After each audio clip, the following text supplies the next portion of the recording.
안녕하세요. 들꽃야담입니다. 오늘은 들꽃야담 몰아보기 특별편 2시간입니다. 즐거운 시청 되세요.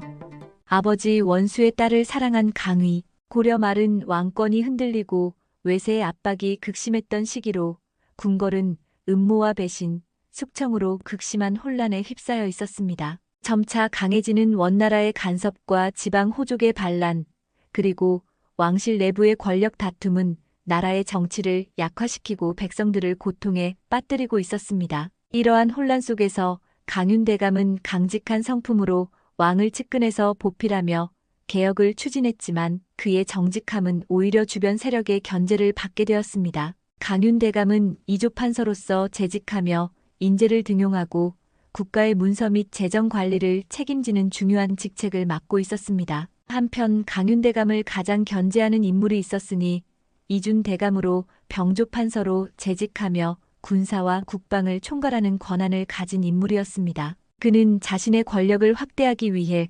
왕실과 다른 고위 관료들과 결탁하며 음모를 꾸며 사익을 취하는데 아주 능했습니다. 그러던 어느 날 강윤대감은 왕권 강화를 위해 지방 호족의 사병양성을 철폐하고 농민의 부담을 덜어주는 정책을 강력히 주장했어요. 강윤대감이 결연한 목소리로 말했어요. 이준대감, 사병을 양성하며 지방의 군권을 쥐고 있는 것은 분명한 반역의 싹입니다. 나라의 군권은 중앙에 집중되어야만 국가의 안정을 취할 수 있고 혼란을 막을 수 있습니다. 이준대감은 미소를 띤 채 강윤대감을 바라보며 냉소적으로 답했어요. 강윤대감, 말씀은 그럴듯하지만 지방에 사병이 없다면 외적이 침입했을 때 누가 가장 먼저 백성들을 지킬 수 있겠습니까? 강윤대감은 이준대감의 말을 끊으며 호통치듯 대답했지요. 지금 대감의 사병이 백성을 지키는 것이 아니라 백성을 억압하고 위협하는 수단으로 사용되고 있지 않습니까? 외적을 방어하기 위함이라는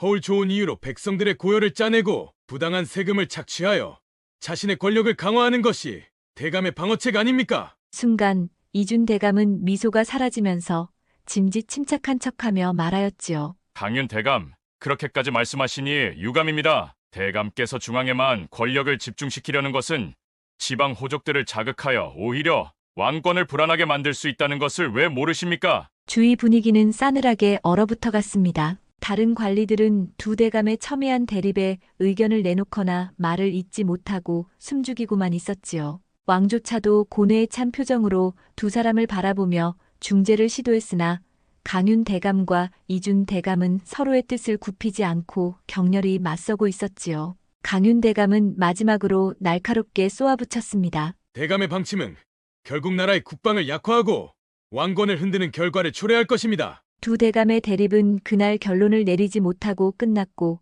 이러다 보니 이조판서 강윤대감은 병조판서 이준대감의 눈엣 가시가 되었습니다. 그리하여 이준대감은 강윤대감을 정권에서 찍어내리려고 갖은 모략과 모함을 획책하게 되었지요. 결국 이준대감의 모략으로 강윤대감은 파경을 맞게 된 것이었습니다. 강력한 이준대감 세력의 모략으로 강윤대감이 살아남기 어렵게 되었음을 알게 된 강윤대감의 막역한 벗 최한대감은 강윤대감의 가족을 보호하기 위해 은밀히 움직였지요. 그는 강윤대감의 후대가 끊기는 것이라도 막고자 안타까워하며 강윤대감의 아들 강희를 자기 집으로 데려가 숨겨주었습니다. 강희는 최한대감의 발빠른 움직임으로 목숨을 겨우 건졌고 최한대감은 강희를 산속 깊숙한 암자로 보내게 되었습니다. 그곳에서 강희는 은둔자인 해정대사를 만나게 되었습니다. 해정대사는 과거에는 무관으로 이름을 떨쳤으나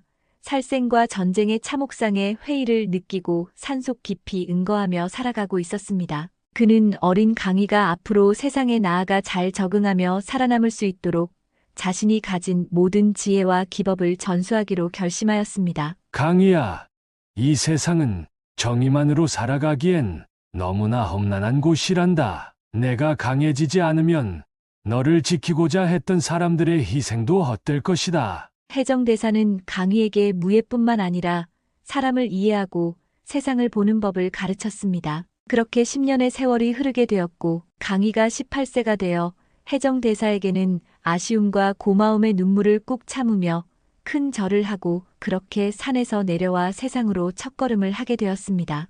강희는 우선 자신의 은인인 최안 대감을 찾아가 대감의 호의로 그곳에 머물게 되었습니다. 그리고 강희는 자신의 신분을 철저히 숨기고 은밀히 하루하루를 살아가게 되었습니다. 그는 자신이 강윤 대감의 아들이라는 사실을 숨기기 위해 철저하고 신중한 태도를 유지하면서 그동안 절치부심 준비하고 있었던 하급 무관 시험에 응시하였습니다. 강희는 시험을 통과하였고 무관으로 인정받기 위해 처음에는 하급 병사로 시작하였으나 자신의 실력을 점진적으로 드러냈습니다. 그리하여 크고 작은 실제 전투에서도 온갖 뛰어난 전술로 여러 차례 적을 무찌르면서 선두에서 병사들의 사기를 북돋우는 그의 모습은 상관들에게 강한 인상을 남겼습니다. 그렇게 실전을 쌓으며 장수가 된 강희는 마음에 새겨둔 해정대사의 가르침을 잊지 않고 자신의 무예와 병법으로 나라를 지키면서 더욱 명성을 쌓아갔습니다. 그러나 그의 마음속에는 불의를 타파하고 여전히 아버지의 억울함을 풀고 반드시 복수하겠다는 불타는 열망을 지울 수가 없었습니다. 그러던 어느 날 강희는 왕명을 받아 지방의 반란을 모두 진압하고 돌아오는 길에 깊은 산길을 지나고 있었습니다. 그의 부대는 싸움을 마치고 개성으로 돌아가던 중 지친 상태로 산속에서 쉬고 있었고 강희 장군은 군사들과 조금 떨어진 곳에서 조용히 생각에 잠겨 있었습니다. 그때 멀리서 은은하게 들려오는 피리 소리에 강희는 자신도 모르게 피리 소리가 나는 곳으로 발길을 옮겼고 개울가에서 피리를 부는 한 여인을 발견하였습니다. 은은한 달빛이 그녀를 비추고 있었고 피리를 불고 있는 그녀는 깊은 슬픔에 잠긴 듯 보였지요. 강희는 잠시 망설이다가 말을 걸었습니다. 이렇게 깊은 산골에서 여인의 피리 부는 모습을 보니 피리 소리가 마치 달빛과 어우러져 더욱 슬픔을 담은 듯합니다. 여인은 놀란 듯 뒤를 돌아보았습니다. 그녀의 얼굴은 피리 소리만큼이나 슬프면서도 한편으로는 백옥처럼 아름다웠습니다. 이곳은 위험한 곳입니다. 어찌 이 시간에 혼자 계시는 겁니까? 강희가 조심스레 묻자 그녀는 짧게 대답했습니다. 식솔들이 이곳 아래에서 쉬고 있고 저는 여행 중에 잠시 발길을 멈추었을 뿐이지요. 여인은 자신의 이름과 신분을 밝히지 않았습니다. 그러나 그녀의 단정한 옷차림과 품격 있는 말투에서 고귀한 양반집 처자임을 짐작할 수 있었지요. 강희는 그녀의 자태와 신비로운 분위기에 매료되었고 한편으론 그녀가 이런 늦은 시간에 이곳에 있다는 것이 의아했습니다. 그 피리 소리는 듣는 이의 마음을 어지럽힐 만큼 아름다웠습니다. 누구를 위해 보는 것입니까? 강희의 물음에 여인은 잠시 침묵하다가 피리를 내려놓으며 말했습니다. 그냥 제 마음을 달래기 위해 부는 것일 뿐입니다. 그 순간 강희의 시선은 그녀의 손목에 채워진 얇은 팔찌로 향했습니다. 그것은 단순한 장신구가 아니라 왕실이나 고위 귀족의 여성이 주로 착용하는 것이었지요. 강희는 그녀의 정체에 대한 호기심이 더욱 커졌습니다. 여행 중이라고 하셨지만 아무리 봐도 평범한 분은 아닌 듯합니다. 혹 제가 도와드릴 일이라도 있습니까? 여인은 미소를 지으며 대답했습니다. 모든 사람에게는 그들만의 사연이 있지요. 호의는 감사하지만 저는 이제 식솔들이 기다리고 있는 곳으로 내려가야 할 것 같군요. 그녀는 그 말을 남기고 피리를 조심스럽게 정리하며 떠날 준비를 하였습니다. 강희는 그녀를 붙잡고 싶었지만 그녀의 태도는 더 이상 말을 섞지 않겠다는 듯 단호하였답니다. 여인이 어둠 속으로 사라진 뒤에도 강희는 그 모습을 멍하니 바라보았고 한동안 그녀의 모습과 피리 소리가 머릿속에 생생히 남아 있었습니다. 며칠 뒤 왕궁에서 열린 연회는 강희 장군이 반란을 진압한 일을 축하하기 위해 마련된 자리였습니다. 이준 대감의 딸 윤선은 공주와 매우 친한 사이였기에 이 연회에 함께 초대되어 있었습니다. 이준 대감은 자신의 딸이 어릴 때부터 공주와 친분을 쌓아 왕의 측근으로서 정치적 입지를 굳히려 하였고 이러한 이유로 윤선은 종종 궁궐에 드나들 수 있었지요.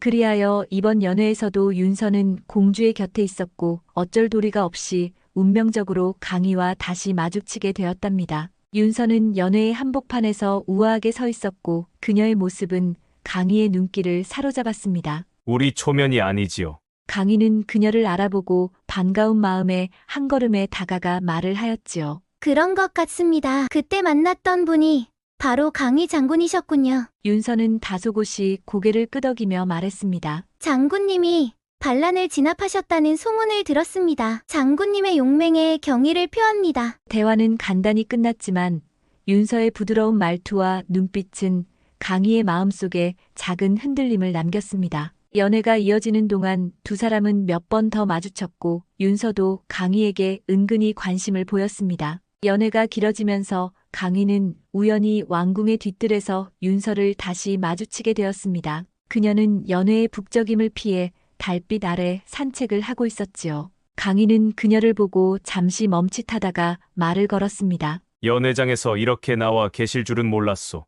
윤서는 고개를 들어 강희를 보며 미소를 지었습니다. 소희는 윤서라고 합니다. 인사가 늦었지요. 복잡한 곳은 제게 맞지 않아서요. 장군님께서는 어찌 여기에 계십니까? 강희는 어색하게 미소를 지으며 답했습니다. 저 역시 잠깐 혼자만의 시간을 갖고 싶어서 이렇게 거닐고 있었소. 둘은 자연스럽게 대화를 나누며 함께 정원을 걸었습니다. 저는 어릴 때부터 궁궐에 자주 와서 놀았어요. 그래서 이곳이 낯설지 않고 익숙하지요. 그러셨군요. 저는 처음 궁궐에 들어왔을 때 어리둥절하여 곳곳을 익히느라 애를 먹었지요. 약간의 침묵이 흐르고 강희는 한참을 망설이다가 부드럽게 입을 열었습니다. 윤서 낭자, 지난번 산길에서 낭자를 처음 뵈었을 때를 아직도 잊지 못하고 있습니다. 그때 늦은 밤에 홀로 계셨던 이유를 물어봐도 되겠습니까? 그 피리 소리는 제 마음 깊은 곳을 파고들어 슬픔을 느끼게 할 만큼 애절했지요. 장군님께서도 느끼셨군요. 그 피리 소리는 제 마음속 깊은 곳에 그리움을 담은 곡절이었습니다. 그날이 어머니의 기일이라 어머니를 모신 절에 다녀오던 길이었지요. 어머니께서 생전에 좋아하시던 곡을 연주하며 그리운 마음을 조금이나마 달래고 있었지요. 강희는 고개를 끄덕이며 따뜻한 눈빛으로 그녀를 바라보았습니다. 그런 사연이 있었군요. 낭자의 연주는 그 마음을 그대로 전해주는 듯했소. 듣는 이의 마음을 울리는 선율이었습니다. 윤서는 살짝 고개를 숙이며 부드럽게 말했지요. 피리 소리가 장군님께 그렇게 들리셨다니 다행입니다. 사실 한밤중에 깊은 산중에서 여인이 피리를 불고 있으니 이상하게 생각하셨을 수 있었는데 말입니다. 그런데 장군님께서는 어쩌다가 그 길을 지나가셨던 겁니까? 강희는 담담한 목소리로 대답했습니다. 그날이 반란 진압을 마치고 돌아오는 길이었습니다. 부하들과 잠시 떨어져 생각을 정리하려다 낭자를 뵙게 된 것입니다. 그때 뵌 낭자의 모습은 지금까지 제 머릿속에 선명히 남아 있습니다. 둘 사이에는 잠시 침묵이 흘렀지만 그 고요함 속에서 강희는 윤서에게 자신의 마음을 눈빛으로 표현을 했지요. 강희의 눈빛을 느낀 윤서는 깊은 숨을 내쉬며 속삭이듯 말했습니다. 그날 만난 것이 우연이라 해도 그 우연이 이렇게 운명처럼 이어질 줄은 몰랐습니다. 저 역시 같은 마음입니다. 어쩌면 그날의 만남은 우연이 아니라 운명적인 필연이었을지도 모릅니다. 그렇게 서로의 마음을 알게 된 강희와 윤서는 연애가 있던 그날 이후에도 자주 마주치게 되었습니다. 강희는 자신도 모르게 윤서를 향한 마음이 커지고 있음을 깨닫게 되었답니다. 어느 날 임금은 공주와 귀족의 여인들이 궁 밖으로 나가 사냥을 즐기고 싶다는 요청을 받았습니다. 사냥은 단순한 즐거움 이상의 의미를 지니고 있었지요. 귀족들 사이에서 그들만의 관계를 다지고 권위를 과시할 수 있는 중요한 자리였습니다. 그러나 임금은 여인들의 안전을 염려하여 강희에게 특별히 그들을 호위할 것을 명하였습니다. 장군, 공주와 낭자들이 사냥한다고 하니 이번엔 장군께서 그들을 안전하게 마칠 수 있도록 호위해 주시기 바라오. 임금이 명하자 강희는 고개를 숙이며 답했습니다. 소인전하의 명 받들겠사옵니다. 그리하여 강희는 공주와 여인들을 따라 궁 밖으로 나서게 되었습니다. 공주와 다른 여인들은 사냥터에서 활을 쏘며 즐거워했지만 윤서는 사냥보다는 주변 풍경을 감상하며 자신만의 한적한 여유를 즐기는 모습이었습니다. 강희는 먼 발치에서 이들을 호위하며 지켜보다가 윤서가 말을 타고 언덕 위로 올라가 고즈넉한 호수를 바라보는 것을 보고 그녀를 따라 곁으로 다가갔습니다. 낭자께서는 사냥보다는 풍경을 더 즐기시는 것 같소. 강희가 조심스럽게 말을 건넸습니다. 윤서는 고개를 돌려 강희를 보며 부드럽게 미소 지었습니다. 저는 활을 쏘는 것보다는 이런 고요한 풍경이 마음을 편하게 해줍니다. 장군님께서도 이런 곳이 좋지 않으십니까? 강희는 잠시 머뭇거리며 대답했습니다. 이처럼 평안하고 고요한 곳은 전쟁터에서 잊히지 않는 강력한 기억을 잠시나마 가라앉게 해줍니다. 윤서는 그의 대답에 공감하며 말했습니다. 네, 장군님. 이러한 시간을 갖는 것이 참으로 소중하지요. 그 순간이었어요. 윤서가 타고 있던 말이 갑자기 거칠게 울부짖으며 앞발을 번쩍 들더니 몸을 마구 흔들어대기 시작하였어요. 윤서는 놀란 나머지 균형을 잃고 말에서 떨어질 위기에 처하고 말았지요. 윤서 낭자! 이를 지켜보던 강희는 주저없이 앞으로 뛰쳐나가 윤서의 허리를 단단히 붙잡아 땅에 떨어지기 직전 그녀를 끌어안았지요. 윤서는 숨이 턱 막힐 정도로 놀라 강희의 품에 안겨 숨을 고르며 말하였지요. 장군님 아니었으면 정말 큰일 날 뻔했어요. 너무 놀란 강희는 윤서를 안고 안도감이 뒤섞인 눈빛으로 윤서를 바라보다 윤서의 입술 위에 자신의 입술을 포개었습니다. 윤서는 눈을 크게 뜨고 당황했으나 이내 서서히 눈을 감으며 강희의 진심을 받아들였어요. 그 순간 두 사람의 마음은 거친 풍랑 속에서도 한 줄기 빛처럼 서로에게 닿았지요. 그렇게 두 사람의 심장은 하나로 연결되었고 이 순간은 오랜 세월이 지나도 잊히지 않을 사랑의 시작이 되었답니다. 어느 날 강희는 임금의 부름을 받아 왕궁으로 향했습니다.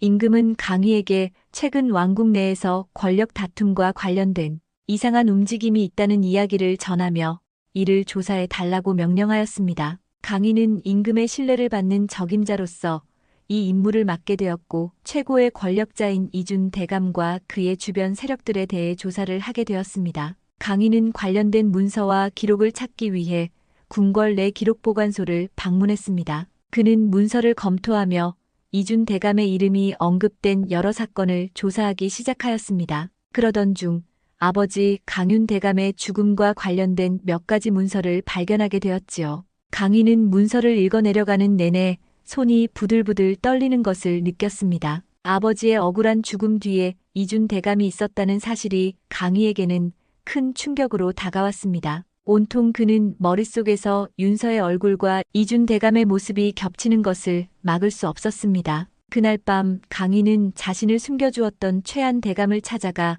아버지를 죽음으로 몰아간 결정적인 역할을 한 사람이 누구인지를 다시 한번 확인하게 되었지요. 사실을 확인한 강희는 순간 자신의 마음속에서 복수와 사랑이라는 상반된 감정이 끊임없이 싸우고 있음을 느꼈습니다. 우리 가문의 원수 이준 대감의 몰락과 사랑하는 낭자 윤서. 그의 복잡한 마음은 날이 밝도록 험한 산길을 걷는 것으로도 결론이 나지 않았습니다. 며칠 뒤 강희는 이준 대감의 과거 행적에 대한 기록을 더 찾아보기 시작하였지요. 이준 대감은 사병을 통해 다른 고위 관료들을 협박하거나 그들의 약점을 잡아 자신에게 유리한 상황을 만들곤 했지요. 그리하여 강희는 이준 대감의 행적을 더 조사하기 위해 지방으로 내려갔습니다. 그곳에서 그는 이준 대감이 보낸 사병들이 상인과 농민들을 억압하고 불법적으로 세금을 걷는다는 이야기를 듣게 되었습니다. 강희는 피해자들을 하나둘 만나면서 사실을 확인하는 한편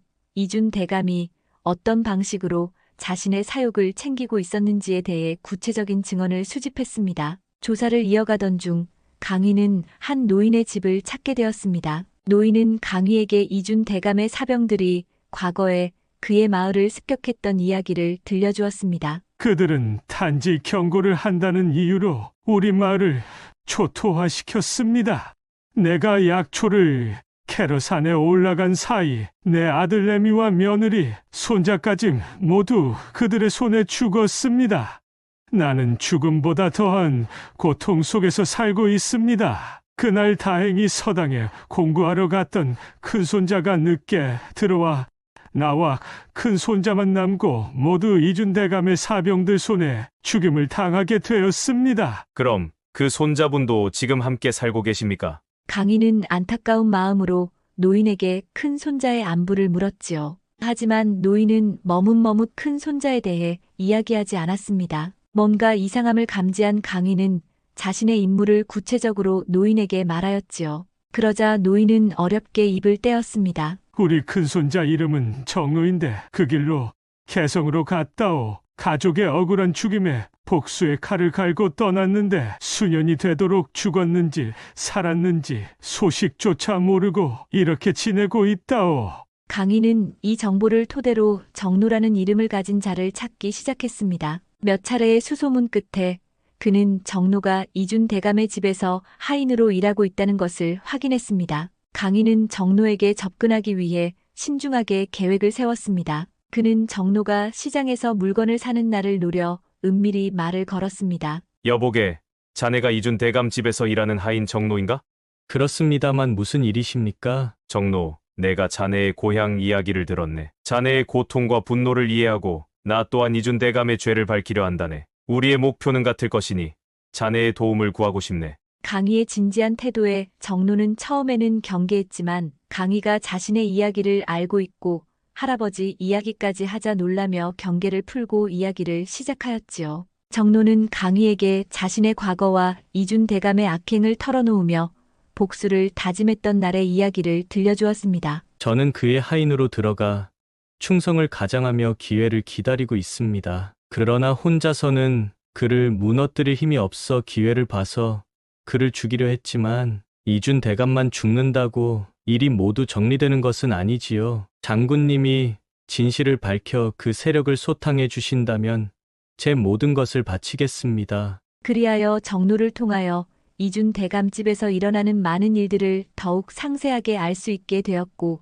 이준 대감을 탄핵할 정보들이 속속 쌓여가고 있었습니다. 하지만 이준 대감을 무너뜨릴 날이 다가오자 강희는 마음이 복잡하였지요. 이준 대감에게 복수를 해야 하지만 그의 딸인 윤서와의 관계를 생각하면 걱정이 앞서서 혼란스럽고 마음이 무거웠습니다. 강희는 이준 대감을 처단한 후에도 윤서를 안전하게 보호하기 위해 결심을 하였습니다. 그는 윤서를 찾아가 진지한 표정으로 말했어요. 윤서 낭자, 우리 둘만의 비밀을 만들 것인데 저를 믿어주시겠습니까? 갑작스러운 강희의 말에 윤서는 의아한 표정을 지었어요. 장군님, 무슨 일이신데요? 비밀을 지켜주신다고 약속하셔야 합니다. 그래야 윤서 낭자와 저와의 사랑을 지킬 수 있습니다. 네, 장군님을 믿고 약속을 지킬게요. 윤서의 약속을 받아낸 강희는 어렵게 말을 이어갔습니다. 지금 왕궁은 위태로운 상황입니다. 그래서 폐하께서 은밀히 저에게 명을 내리셨습니다. 곧 정권에 큰 피바람이 불 것이고 예기치 못한 상황이 닥칠지 모르니 낭자께서는 이곳에 머무르시면 큰 위험에 처할 수 있습니다. 제가 잠시 조용한 암자로 모셔드리겠습니다. 그곳에서 몸을 피하시고 안전을 도모하십시오. 윤서는 강희의 말을 듣고 당혹스러워하며 고개를 저었습니다. 장군님, 제 아버지는 병조판서이십니다. 이 한 몸 정도는 스스로 지킬 수 있습니다. 제가 굳이 피할 이유가 있겠습니까? 강희는 간절한 마음으로 윤서를 설득하였지요. 윤서 낭자, 왕궁의 혼란은 우리가 생각하는 것보다 훨씬 복잡하고 위험합니다. 어떤 일이 벌어질지 예측하기 어렵습니다. 그러니 부디 제 말을 따라주세요. 윤서는 여전히 망설이며 말했지요. 하지만 제가 떠나면 아버님께서 걱정하실 것입니다. 강희는 한 걸음 다가서며 진심 어린 눈빛으로 말했어요. 낭자께서 안전하셔야 저도 마음 놓고 이 혼란을 수습할 수 있습니다. 제가 모든 것을 정리한 뒤 낭자를 다시 모시러 갈 것을 약속드립니다. 제 부탁을 들어주십시오. 윤서는 그의 간절한 설득에 마음이 흔들리기 시작했습니다. 결국 그녀는 긴 한숨을 내쉬며 고개를 끄덕였습니다. 제가 떠나는 것이 도움이 된다면 그리하겠습니다. 강희는 안도하며 윤서를 부드럽게 바라보았습니다. 고맙소, 윤서 낭자. 이 모든 일이 마무리되면 반드시 낭자를 다시 모셔오겠습니다. 그때까지 부디 저를 믿고 기다려 주십시오. 윤서는 강희의 보호 아래 조용한 암자로 몸을 피하게 되었고 강희는 그녀의 안전을 보장하며 자신이 해야 할 일을 철저하게 준비하기 시작했습니다. 그리하여 지금까지 수집한 모든 증거를 정리하여 임금에게 올릴 상소를 작성하여 보고하기를. 폐하, 이준 대감은 충직한 척하며 자신과 왕실의 권위를 이용해 자신의 사익을 챙겨왔습니다. 이 많은 증거가 그의 죄를 낱낱이 증명할 것입니다. 강희는 이준 대감의 모든 악행을 증거와 함께 임금께 상소하였고 왕실은 철저한 조사를 통해 그의 죄를 밝혀냈습니다. 그 과정에서 이준 대감에 의해 파면되었던 많은 신하의 직위도 복원되었지요. 그 중에 강윤 대감이 억울하게 죽임을 당한 사건도 밝혀져 그 가문의 신원도 복원이 되었습니다. 결국 이준 대감은 모든 권력을 잃고 처단되었습니다. 그와 그를 추종하던 세력들의 악행과 비리가 낱낱이 드러나면서 왕실은 한바탕 혼란에 휩싸였으나 정의가 실현되었다는 사실에 그에게 압도되었던 많은 사람들은 안도의 한숨을 내쉬었습니다. 며칠 후 강인은 이준 대감을 처단한 뒤 자신의 아버지 강윤 대감의 신원이 복원되었다는 소식을 듣게 되었습니다. 하지만 그의 마음은 여전히 무거웠습니다. 자신이 강윤 대감의 아들임을 알리게 되면 윤서와의 관계에서 큰 혼란을 초래할 것을 우려했기 때문이었습니다. 그는 이 사실을 끝내 숨기기로 결심했습니다. 강인은 한적한 산길을 따라 아버지의 묘소로 향했습니다. 무성한 숲과 바람에 흔들리는 나뭇잎 소리와 함께 그는 한 걸음 한 걸음 아버지의 묘소로 다가갔습니다. 묘 앞에 서서 강인은 무릎을 꿇고 조용히 고개를 숙이자 자신도 모르게 주르르 눈물이 흘렀습니다. 아버지, 이제야 억울함을 풀어드리게 되었습니다. 폐하의 명으로 심원도 복원되었습니다. 하지만 이 모든 진실을 제 입으로 누군가에게 말할 수 없는 저를 용서해 주십시오. 윤서 낭자와의 인연을 끊을 수가 없어 이 사실을 그녀에게 숨기기로 했습니다. 강희의 목소리는 떨렸고 그의 손은 묘비를 꼭 쥐었습니다. 아버지께서는 진실을 밝히는 것이 옳다고 말씀하셨겠지만 저는 제 마음 속에 진실한 사랑을 지키고 싶습니다. 부디 저를 용서하여 주십시오. 제가 초야에 묻혀 조용히 살며 윤서 낭자를 평생 지키는 것을 아버지께서도 허락해 주시기를 간곡히 바랄 뿐입니다. 그는 묘를 향해 깊이 큰절하며 약속하였습니다. 아버지, 항상 가슴속으로 잊지 않고 모시며 살겠습니다. 부디 평안히 계십시오. 또 찾아뵙겠습니다. 강희는 무거운 발걸음으로 묘소를 떠났습니다. 이제나 저제나 강희를 기다리며 암자 앞을 서성이던 윤서는 강희가 암자에 들어오는 것을 보고 달려가 그를 맞이하였습니다. 강희 장군님, 이제 모든 것이 끝난 것입니까? 윤서는 조심스럽게 물었습니다. 그녀의 목소리에는 안도와 불안이 섞여 있었습니다. 무슨 일이었기에 저를 이 깊은 암자에 있으라 하신 것입니까? 윤서가 걱정스러운 눈빛과 함께 물었습니다. 강희는 고개를 끄덕이며 그녀 앞에 앉았습니다. 그리고는 크게 심호흡을 몰아쉬고는 말하였습니다. 폐하의 명령으로 지방 관리들로부터 올라온 여러 상소를 조사하라는 명을 받았습니다. 그들은 고관대작들의 부당한 행패와 억압으로 인해 더는 지방 행정을 유지하기 어렵다며 어려움을 호소하였습니다. 저는 그 문제를 파헤치기 위해 조사를 시작하였지요. 어쩔 수 없이 강희는 윤서를 바라보며 그동안 있었던 모든 내용을 목소리를 낮추어 계속 이어갔습니다. 조사를 진행하다 보니 그 모든 부정의 중심에 낭자의 아버지 이준 대감이 있다는 사실을 알게 되었습니다. 그의 권력을 이용한 착취와 부정부패는 이미 도를 넘어 용납할 수 없는 수준에 이르렀고 폐하께서는 이를 해결하기 위해 저에게 직접 명을 내리셨습니다. 그 결과로 이준 대감은 책임을 면치 못하게 되었고 죄인으로 처단될 수밖에 없었습니다.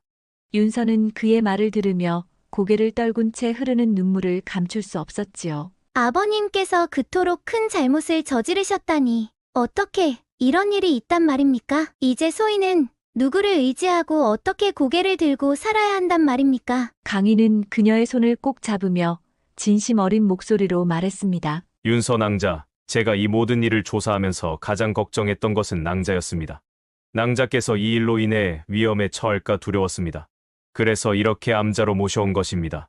낭자를 생각하면 마음이 무너질 듯 아팠지만 왕명인이 따를 수밖에 없었지요. 윤서는 그의 손을 힘없이 쥔 채 떨리는 목소리로 물었습니다. 장군님, 저는 이제 어떻게 해야 할까요? 제게는 모든 것이 무너져 버린 것 같습니다. 강희는 결연한 표정으로 대답했습니다. 윤서 낭자, 저와 함께 해주십시오. 이제 저는 관직을 버리고 낭자와 함께 초야에 묻혀서 조용히 살아가고 싶습니다. 저는 이 모든 일의 책임을 가슴에 묻고 낭자와 평범한 삶을 살기를 간절히 원합니다.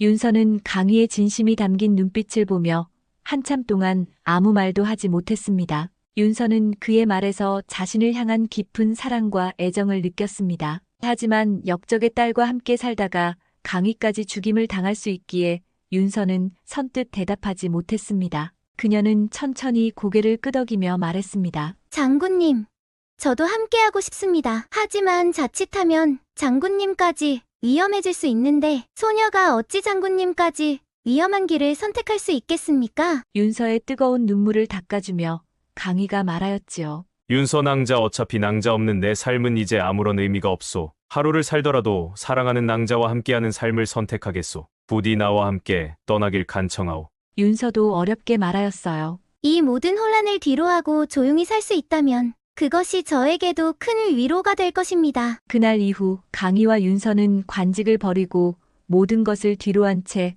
어느 한적한 마을에 자리를 잡아 평범한 부부로 살아가기 시작하였습니다. 강희는 아버지에 대한 복수라는 진실을 끝내 윤서에게 밝히지 않았습니다. 그는 그녀가 과거의 상처에서 벗어나 행복을 누릴 수 있도록 모든 것을 감추기로 결심했습니다. 그들의 삶은 고요하고 평화로웠습니다. 두 사람은 과거의 무거운 짐을 내려놓고 서로를 의지하며 새로운 인생을 만들어갔습니다. 초야에 묻힌 그들의 삶은 소박했지만 진정으로 행복한 시간이었습니다. 원수를 모두 원수로만 갚지 않고 용서를 받을 수 있는 사람을 품을 수 있는 넓은 마음은 관용이 될 수도 있고 사랑의 힘이 될 수도 있습니다. 밤 기술로 3명의 부인을 얻게 된 선비. 이제 부인이 되었으니 오늘 밤 제대로 부인이 간절히 원했던 사내의 품이 어떤지 잘 느껴보시오.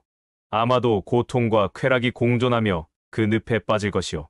가난했던 선비 이연서가 3명의 부인을 얻게 된 사연을 지금부터 시작합니다. 옛날 어느 고을에 이연서라는 선비가 있었습니다. 그의 가문은 대대로 과거 급제자를 배출한 학문 집안이었으나 아버지가 일찍 세상을 떠나고 집안이 기울어 겨우 살아가는 처지가 되었지요. 어머니는 병약했지만 자식의 학문을 위해 뒷바라지하였고 이연서는 다시 집안을 일으키려 과거를 보러 한양으로 길을 나섰습니다. 낡은 도포 한 벌에 수발을 들 하인도 없는 길이라 서둘러 가다 보니 어느덧 날이 저물고야 말았습니다. 주변은 어둑어둑해지고 산새마저 자취를 감춘 고요한 밤. 멀리서 들려오는 희미한 짐승 울음소리는 그의 긴장감을 높였습니다. 이연서는 두려움에 발걸음을 재촉하다가 저 멀리 산비탈에 반짝이는 불빛을 발견했습니다. 아, 불빛이 보이는구나. 다행이다. 그는 반가운 마음에 길을 재촉하여 다가갔습니다. 불빛이 새어나오는 곳은 초라한 움막 한 채였고 주변에는 남루한 돌탑과 마른 잔디가 드러난 봉분이 2개가 보였습니다. 그는 움막 앞에서 조심스레 소리쳤습니다. 주인 양반 계십니까? 그때 움막 문이 삐걱 열리며 안에서 나이 30쯤 되어 보이는 단정한 여인이 나왔습니다. 여인은 한 손에 등잔을 들고 있었고 경계하는 듯 눈길을 주었습니다. 이런 산속에 웬 선비님이십니까? 여기는 인적이 드문 한적한 곳입니다. 이연서는 정중히 인사를 하며 말했습니다. 날이 저물어 그만 길을 잃고 말았습니다. 하룻밤만 유숙할 수 있겠습니까? 여인은 잠시 움막 문을 닫아 걸듯 손을 움직이다가 고개를 젓고 말했습니다. 이곳은 혼자 지내는 누추한 곳이라 손님을 맞이할 형편이 못 됩니다. 심리쯤 인가가 있으니 서둘러 내려가시면 될 것 같습니다. 이연서는 고개를 숙이며 재차 간청했습니다. 초행길이라 산속이나 썰어더는 갈 수 없을 것 같아 그러하니 부디 외면하지 말아 주십시오. 여인은 여전히 주저하는 듯 대답했습니다. 이 움막에는 방도 없고 대접할 음식조차 마땅치 않습니다. 괜한 폐를 끼치게 될까 염려됩니다. 폐라니요. 이연서는 고개를 숙인 채 간절한 눈빛으로 말했습니다. 저는 그저 이슬만 피할 처마만 있어도 됩니다. 한밤중에 이대로 산속을 헤매다가는 무슨 화를 당할지 모릅니다. 소인에게 은혜를 베풀어 주신다면 부일 반드시 갚겠습니다. 여인은 선비의 말에 고개를 들고 그의 얼굴을 잠시 바라보았습니다. 처량한 목소리와 진심 어린 표정에 마음이 약해진 그녀는 조심스레 문을 열고 말했어요. 편히 쉬시기는 어렵겠지만 이슬은 피할 수 있으니 그래도 원하신다면 들어오십시오. 정말 감사합니다. 이연서는 기쁨에 고개를 깊이 숙이며 움막 안으로 들어섰습니다. 움막 안에 들어간 이연서는 그제야 여인의 처지를 알게 되었습니다. 움막 안에는 간소한 살림살이와 몇 벌 되지 않는 옷가지가 가지런히 놓여 있었지요. 이연서가 조심스럽게 물었습니다. 이곳에 혼자 지내신다니 무슨 연유인지 여쭤봐도 되겠습니까? 여인은 잠시 말이 없더니 고개를 숙이며 담담히 말했습니다. 2년 전 부모님께서 전염병으로 세상을 떠나셨습니다. 병이 돌기 시작한 지 며칠 만에 2분 모두 저를 남겨두고 떠나셨지요. 그때 제가 할 수 있는 일이라곤 2분을 이곳에 모시는 것뿐이었습니다.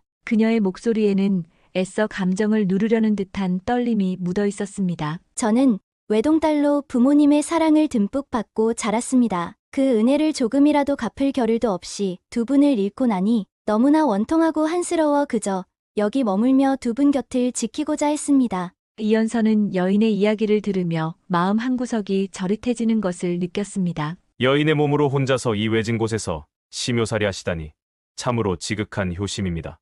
여인은 고개를 저으며 말을 이었습니다. 효심이라 부를 만한 것조차 아닙니다. 이렇게라도 부모님 곁에 머물지 않으면 제 마음이 무너질 것 같았습니다. 참 밤이 늦었는데 저녁 식사는 어떻게 하셨는지요? 여인이 물었습니다. 이연서는 쑥스럽게 고개를 숙이며 대답했습니다. 아직 못했습니다. 길을 잃고 헤매느라 먹을 겨를이 없었지요. 여인은 잠시 기다리란 말을 남기고 장작불을 지폈습니다. 허름한 솥에 물을 붓고 곡식을 데우는 동안 움막 안에는 단출한 살림의 소리가 가득했습니다. 잠시 후 여인은 보리죽 한 그릇에 간장 종지가 놓인 상을 내왔습니다. 이런 대접밖에 할 수 없어 송구합니다. 아닙니다. 이 은혜를 어찌 다 갚겠습니까?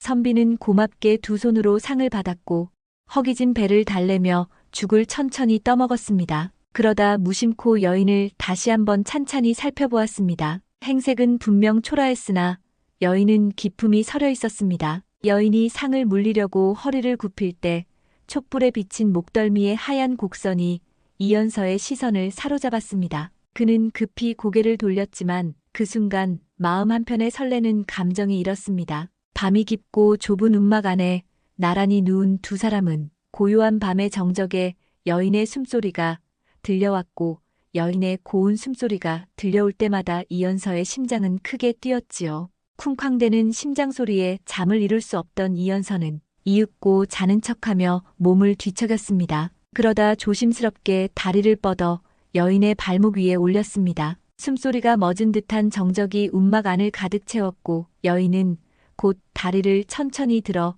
이연서의 발을 옆으로 치웠습니다. 한동안 가만히 있던 이연서는 다시 한번 용기를 내어 다리를 여인의 정강이에 살짝 올렸습니다. 이번에도 여인은 아무 말 없이 이연서의 다리를 치우고는 조용히 누웠습니다. 이연서는 속으로 생각했습니다. 화를 내지 않는 걸 보니 여인도 나를 완전히 내치려는 것은 아닌 듯하다. 이연서는 잠시 망설이더니 이번에는 더 가까이 다가가 다리를 여인의 허벅지에 얹었습니다. 그러나 그 순간 여인은 단호히 그의 다리를 밀쳐내더니 자리에서 일어나 단정히 앉았습니다. 선비님, 일어나 앉아보시지요. 그녀가 낮은 목소리로 말했습니다. 공간이 협소하여 손님 맞이하는 것을 극구 거부하였는데 선비님 사정이 하도 딱하여 이슬을 피하도록 하였을 뿐 다른 뜻을 품고 받아들인 것이 아닙니다.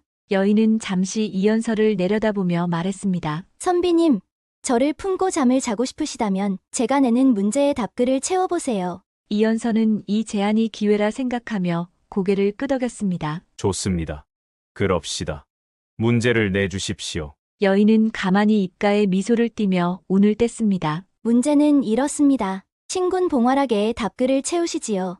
이연서는 문제를 듣자마자 머리가 복잡해졌습니다. 그는 곧바로 답을 찾으려 했지만 이내 땀을 흘리며 끙끙대기 시작했습니다. 책에서 익힌 지식으로 해석하려 했으나 문제 속의 함의를 전혀 이해하지 못했던 것입니다. 여인은 한참을 지켜보다가 이연서가 답을 찾지 못하자 짧게 한숨을 내쉬며 말했습니다. 답글을 못 채우겠습니까? 이연서는 부끄러움에 얼굴이 붉어지며 고개를 숙였습니다. 아직은 못 찾겠습니다. 시간이 조금 더 필요할 것 같습니다. 여인은 고개를 저으며 말했습니다. 시간은 충분히 드렸습니다. 답을 채우지 못하셨으니 당장 밖으로 나가서 회초리를 준비해 오세요. 이연서는 깜짝 놀라 여인을 쳐다보았습니다. 회초리를요? 여인의 말투는 부드러웠지만 눈빛은 결연했습니다. 선비님은 지금 욕망과 무지를 가지고 이곳에 머물러 계십니다. 제게 은혜를 입고도 감사는커녕 욕정을 품었으니 이제 그 대가를 치르셔야 하지 않겠습니까? 그러니 어서 다녀오세요. 이연서는 난감했지만 더 이상 반박할 말이 없었습니다. 그는 혹시나 하는 마음과 어쩔 수 없다는 체념으로 움막 밖으로 나가 회초리를 구해왔습니다. 여인은 선비에게 종아리를 걷게 하고는 단정히 채를 들었습니다. 신군 봉화락에 대한 답글은 간단합니다. 여인이 회초리를 들고 단호하게 말했습니다. 황천고군제입니다. 이연서는 답을 듣고도 여전히 이해하지 못한 표정으로 고개를 갸웃거렸습니다. 여인은 이연서를 내려다보며 덧붙였습니다. 신군 봉화락, 새로운 군을 만나 함께 즐거운 일을 한다는 뜻이고 답글인 황천고군제 황천에 있는 옛 남편이 통곡한다는 뜻이지요. 새 군과 함께 희희낙낙하려는 당신을 보며 황천의 옛 남편이 통곡하고 있을 테니 제가 대신 그 옛 남편의 마음을 전해드리겠습니다. 그러고는 회초리를 들어 선비의 종아리를 내리치며 말했습니다. 이 회초리는 단순한 체벌이 아닙니다. 선비님이 학문에 정진하지 않고 무지를 드러냈기 때문이고 욕망에 이끌려 저를 시험하려 한 대가입니다. 이번 일을 교훈 삼아 앞으로는 사람을 은혜로 대하고 학문에 더욱 매진하십시오. 종아리에 내려앉는 회초리 소리와 함께 이연서는 그제야 자신의 무례와 무지를 깊이 깨달았습니다. 그는 아픔을 참으며 여인에게 고개를 숙였습니다. 제가 몹쓸 짓을 했습니다. 낭자께 폐를 끼쳤으니 더 이상 얼굴을 들 수 없을 지경입니다. 이 은혜와 교훈을 평생 잊지 않겠습니다. 여인의 회초리에 맞은 이연서는 밤새 부끄러움과 아픔에 반성하며 아침이 밝자 여인에게 인사를 남기고 한양으로 떠났습니다. 이연서는 길을 가며 다짐했습니다. 학문에 정진하지 않고 욕망에 흔들렸던 나 자신이 부끄럽구나. 이번 과거 시험에서는 마음을 바로잡고 오직 학문에만 전념해야겠다. 한양에 도착한 이연서는 과거 시험이 치러질 당일까지 며칠간 머물 곳을 찾았습니다. 아는 친척도 없고 가진 여비도 넉넉지 않아 방랑자처럼 거리를 헤매던 중 우연히 한 대갓집의 대문 앞에서 멈추었습니다. 대문은 크고 정갈했으며 집 안에서 들려오는 말소리와 발걸음 소리로 보아 제법 높은 벼슬아치의 집임이 분명했습니다. 이연서는 대문을 두드렸습니다. 하인이 문을 열어 이연서를 살피더니 그의 초라한 행색에도 불구하고 이연서에게 문을 열어주었습니다. 이연서는 하인에게 과거를 보러 온 선비인데 며칠 머물 곳이 필요하다는 뜻을 전했습니다. 하인은 그를 안내하며 말했습니다. 저희 어르신께서는 인정을 베푸시는 분이라 길 잃은 나그네도 자주 들이십니다. 며칠 유하시는 건 괜찮으실 겁니다. 다만 어르신께 신뢰되지 않게 조심하십시오. 이연서는 예를 갖추며 답했습니다. 감사합니다. 폐를 끼치지 않도록 각별히 신경 쓰겠습니다. 그리하여 이연서는 대갓집에 머물게 되었지요. 하지만 그는 알지 못했습니다. 바로 그 집 어르신이 과거 시험을 주관하는 상시관으로 임명된 대감이라는 사실을 말입니다. 며칠 후 이연서는 집 앞마당을 지나던 중 우연히 대감을 마주치게 되었어요. 이연서는 그저 집주인이겠거니 생각하고 예를 갖춰 인사를 올렸습니다. 머물 곳 없는 나그네를 받아주시니 이 은혜를 어찌 갚겠습니까? 과거 시험을 보러 길을 나선 선비입니다. 폐를 끼치지 않도록 조심하겠습니다. 대감은 이연서에게 미소를 띠며 말했습니다. 과거를 보러 가는 선비라니 학문을 닦으러 나선 길손을 돕는 것은 나의 도리일 뿐이라네. 며칠간 잘 머물고 학문에 전념하게.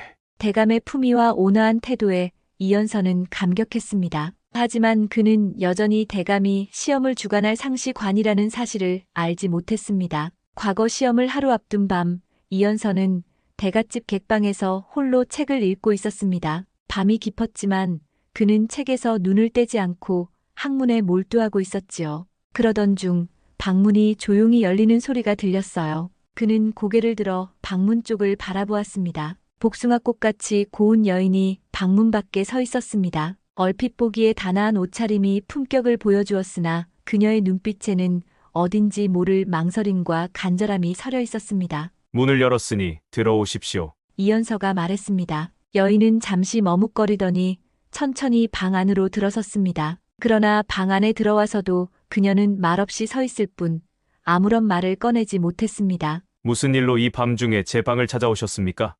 이연서가 차분히 물었습니다. 여인은 조용히 손을 모아 쥐며 작은 목소리로 대답했습니다. 글 읽는 소리가 하도 아름다워서 이끌리듯 들어왔습니다. 그렇습니까?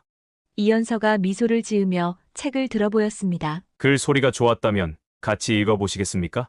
여인은 잠시 망설이더니 얼굴을 붉히며 고개를 저었습니다. 아닙니다. 사실은 글 때문이 아니었습니다. 다른 마음이 있어서 왔습니다. 이연서는 그녀의 말에 놀랐지만 침착하게 물었습니다. 무슨 마음으로 이곳에 오셨는지 여쭈어도 되겠습니까? 여인은 한숨을 내쉬며 솔직히 털어놓았습니다. 저는 이 집의 며느리입니다. 이름뿐인 며느리지요. 남편과는 정혼만 했을 뿐 단 한 번도 동침한 적이 없습니다. 마음 둘 곳 없는 청산과부가 되어 이렇게 살아가고 있답니다. 외로운 마음을 달래려고 찾아온 것이니 부디 저를 나무라지 마십시오. 이연서는 크게 당황했지만 그녀의 사정을 듣고도 선뜻 무엇이라 답하지 못했습니다. 그는 차분히 말했지요. 참으로 기구한 삶이시군요. 많이 외로우셨겠습니다. 그 마음은 충분히 알겠사오나 저는 학문을 하는 선비로 은혜를 받은 이 댁에 누가 될 행동을 할 수가 없겠습니다. 부인의 외로운 마음은 스스로 다스리시는 것이 옳은 것 같습니다. 그러나 여인은 물러서지 않았습니다. 그녀는 한 걸음 더 다가와 이연서의 책상 앞에 앉았지요. 선비님, 저를 외면하지 마십시오. 여인의 몸으로 이 방에 들어오기까지 얼마나 마음을 졸이고 힘들었겠습니까? 부디 저를 내치지 마시고 받아주심이 어떠신지요? 이연서는 그녀의 간절함에 난감한 마음을 감출 수 없었습니다. 그는 손을 내저으며 말했습니다. 부디 그만두십시오. 부인은 뼈대 있는 집안의 며느리 아닙니까? 지금 이 일을 행한다면 집안의 명예를 무너뜨릴 뿐 아니라 부인의 절개마저 스스로 훼손하는 일이 될 것입니다.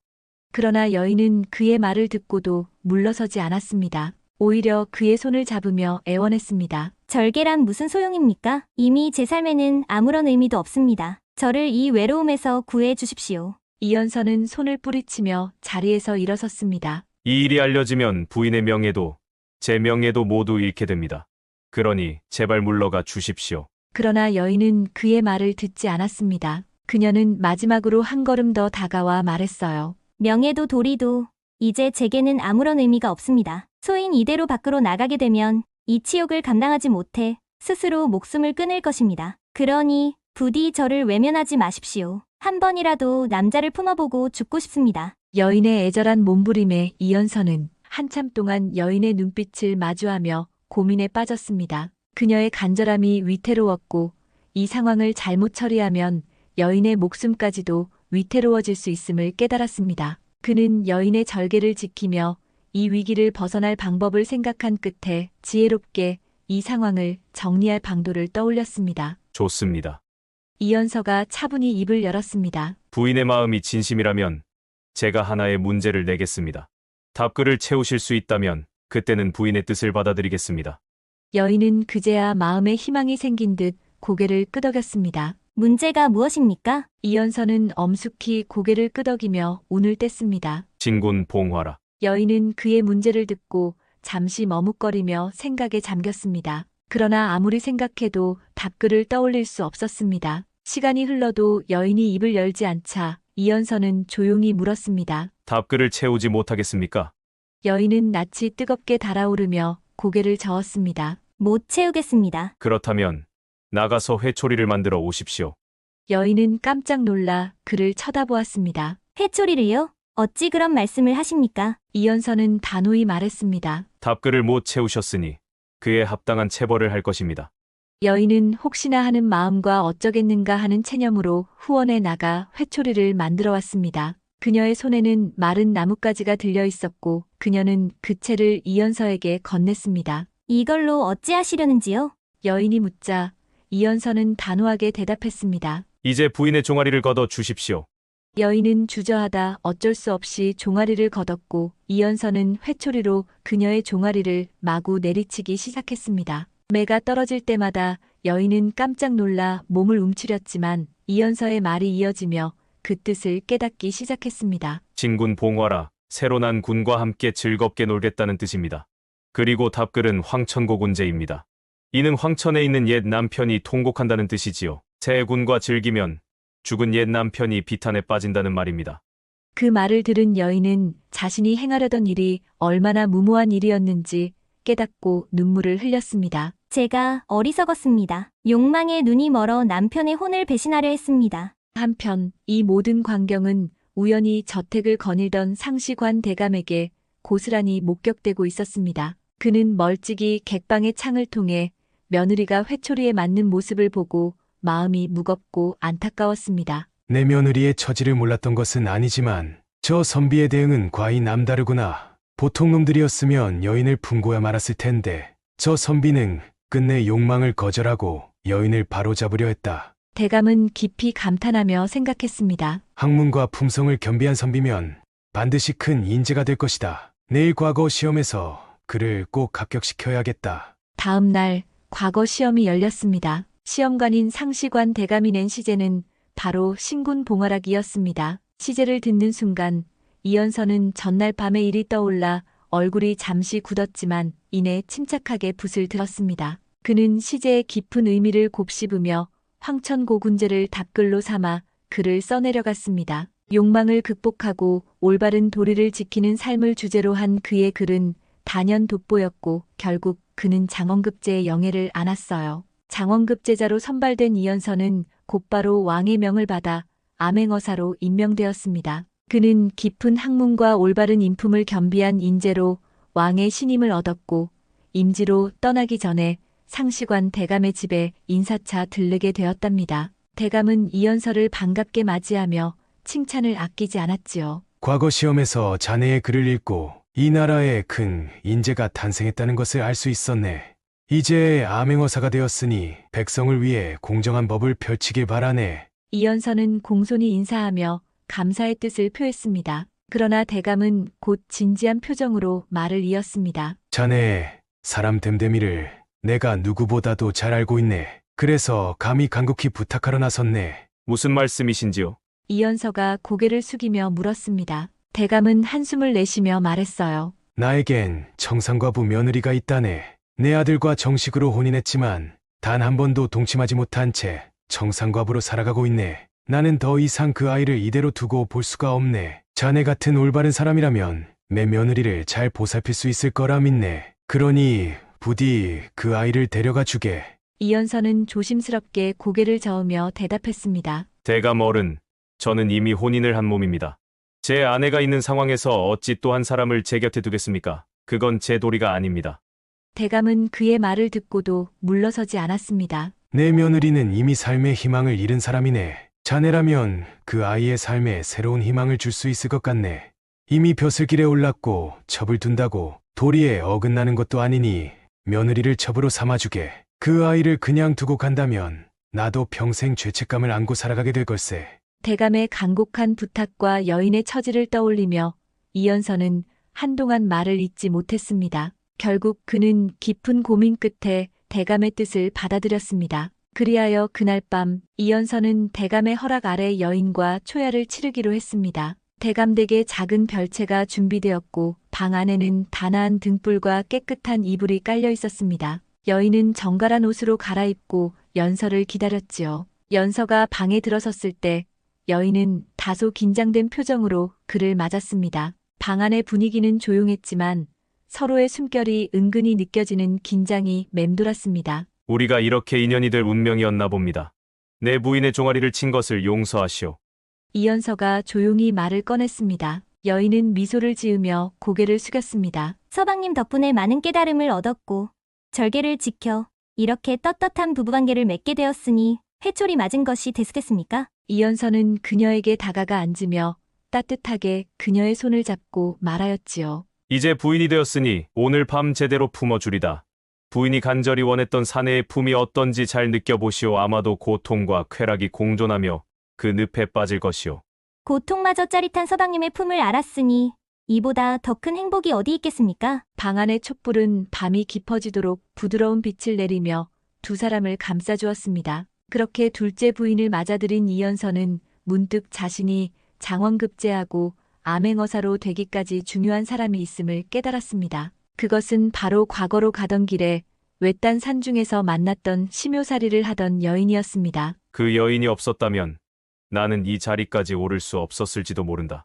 그는 자신에게 은혜를 베풀어 주었던 그녀를 잊을 수 없었습니다. 그녀가 보여준 헌신과 절개, 그리고 자신을 깨우쳐준 지혜로운 가르침은 이연서의 삶에 큰 전환점이 되었던 것이었습니다. 그리하여 돌아가는 길에 그 여인을 찾아가기로 하였지요. 이연서는 그녀가 머물렀던 산중의 움막을 찾아갔습니다. 그러나 그가 도착했을 때 그곳은 이미 텅 빈 움막뿐이었지요. 부모의 묘지 곁은 적막하기만 했습니다. 이미 심요살이를 끝내고 떠나셨나 보구나. 이연서는 주변 마을 사람들에게 여인의 행방을 수소문했습니다. 마침 한 노인의 도움으로 그녀가 고향에 돌아가 혼자 살고 있다는 소식을 들었습니다. 그 여인이라면 저 언덕 너머 작은 초가집에서 홀로 지내고 있어. 심유살이를 마친 후 그저 조용히 살아가고 있다고 하더이다. 노인의 말을 들은 이연서는 곧바로 그녀가 있다는 초가집으로 향했습니다. 작은 초가집은 허름했지만 정갈한 모습이었습니다. 이연서는 조심스레 문을 두드렸습니다. 여기 누구 계십니까? 문이 열리며 여인이 모습을 드러냈습니다. 그녀는 그의 얼굴을 보자 놀란 듯 멈칫했지만 이내 차분히 인사를 건넸습니다. 선비님께서 이곳까지 무슨 일로 오셨습니까? 그녀의 모습은 예전보다 더 초라해 보였습니다. 나날이 혼자 살아가며 기력이 쇠한 듯 보였고 고된 삶이 고스란히 묻어나는 얼굴에는 잔주름이 깊이 패여 있었습니다. 이연서는 그런 그녀의 모습을 보고 마음 한구석이 저릿해지는 것을 느꼈습니다. 제가 낭자를 찾아뵌 이유는 그동안 마음속에 담아두었던 감사의 뜻을 표하기 위함입니다. 낭자께서 저에게 가르쳐 주셨던 말씀과 그 은혜가 없었다면 저는 오늘날 이 자리에 서지 못했을 것입니다. 그녀는 고개를 숙이며 겸손하게 대답했습니다. 저는 마땅히 해야 할 도리를 했을 뿐입니다. 그러나 이연서는 그녀의 처지를 더 깊이 들여다보며 조심스럽게 말을 이었습니다. 낭자께서 이렇게 혼자 쓸쓸히 살아가는 것을 보니 제 마음이 편치 않습니다.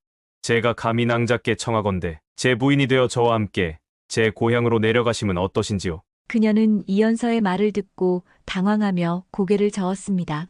선비님께서는 이미 훌륭한 자리에 계신 분이십니다. 저는 나이도 많고 혼자 살다 보니 아무것도 가진 것이 없는 사람입니다. 제게 부인의 자격이 있다고는 생각하지 않습니다. 그러나 이연서는 진심 어린 목소리로 다시 간청했습니다. 여인께서 제게 주셨던 가르침은 제 인생을 바꿨습니다. 나이도 환경도 중요하지 않습니다. 제가 낭자와 함께 새로운 삶을 만들어가고 싶습니다. 부디 저를 믿고 제 곁에 있어 주십시오.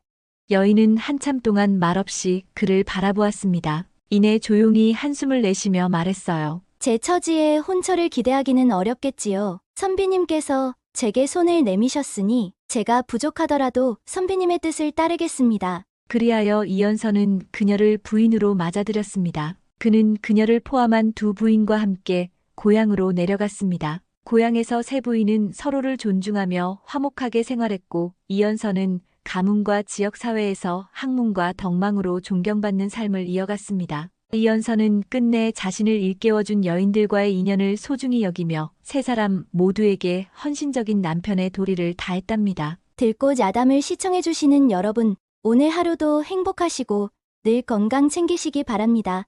감사합니다. 신혼의 달콤함도 느껴보지 못하고 원혼이 되어 떠돌며 사내의 정기를 받아들이는 귀접의 이야기 지금부터 시작합니다. 고요한 달밤, 미양의 방 창호지 너머로 은빛 달빛이 스며들고 있었습니다. 방 안은 새로 마련된 홀레복과 장신구들로 화려하게 꾸며져 있었고 미양은 설렘과 흥분으로 두근거리는 마음을 감출 수 없었지요. 혼례를 앞둔 기대감에 사로잡힌 그녀는 눈을 감고도 잠들 수 없었답니다. 내일이면 멋진 서방님과 함께 살 수 있겠구나. 미양은 혼자 속삭이며 떨리는 마음을 가라앉히려고 크게 심호흡을 하곤 했죠. 미양의 머릿속에는 곧 다가올 혼례의 모습이 그려졌고 설레는 감정에 미양은 쉽게 잠들지 못했습니다. 그러던 중 야심한 밤 인기척이 들려왔습니다. 끝순이니? 미양은 몸종 끝순이가 아직도 자지 않고 있는가 불러보았지요. 그러나 대답 대신 문이 조용히 열리는 소리가 났습니다. 미양아, 귀에 익은 목소리가 들려왔습니다. 미양은 눈을 크게 뜨며 자리에서 일어났습니다. 그 목소리는 분명 덕칠이, 동네에서 늘 미양을 따르던 덕칠이가 분명했지요. 덕칠이? 이 밤에 여기는 어찌하여 온 것이냐? 미양은 당황한 얼굴로 물었습니다. 덕칠은 불안하게 흔들리는 눈빛을 보이다가 이내 무언가 결심한 듯 미양을 똑바로 바라보았습니다. 미양아, 난 내가 이대로 시집가는 걸 두고 볼 수 없어. 난 널 오래도록 흠모해왔어. 너도 알잖아. 덕칠은 다짜고짜 미양을 안으려 했지요. 미양은 몸을 움츠렸습니다. 이게 무슨 짓이야? 소리 지르기 전에 어서 이 방에서 나가.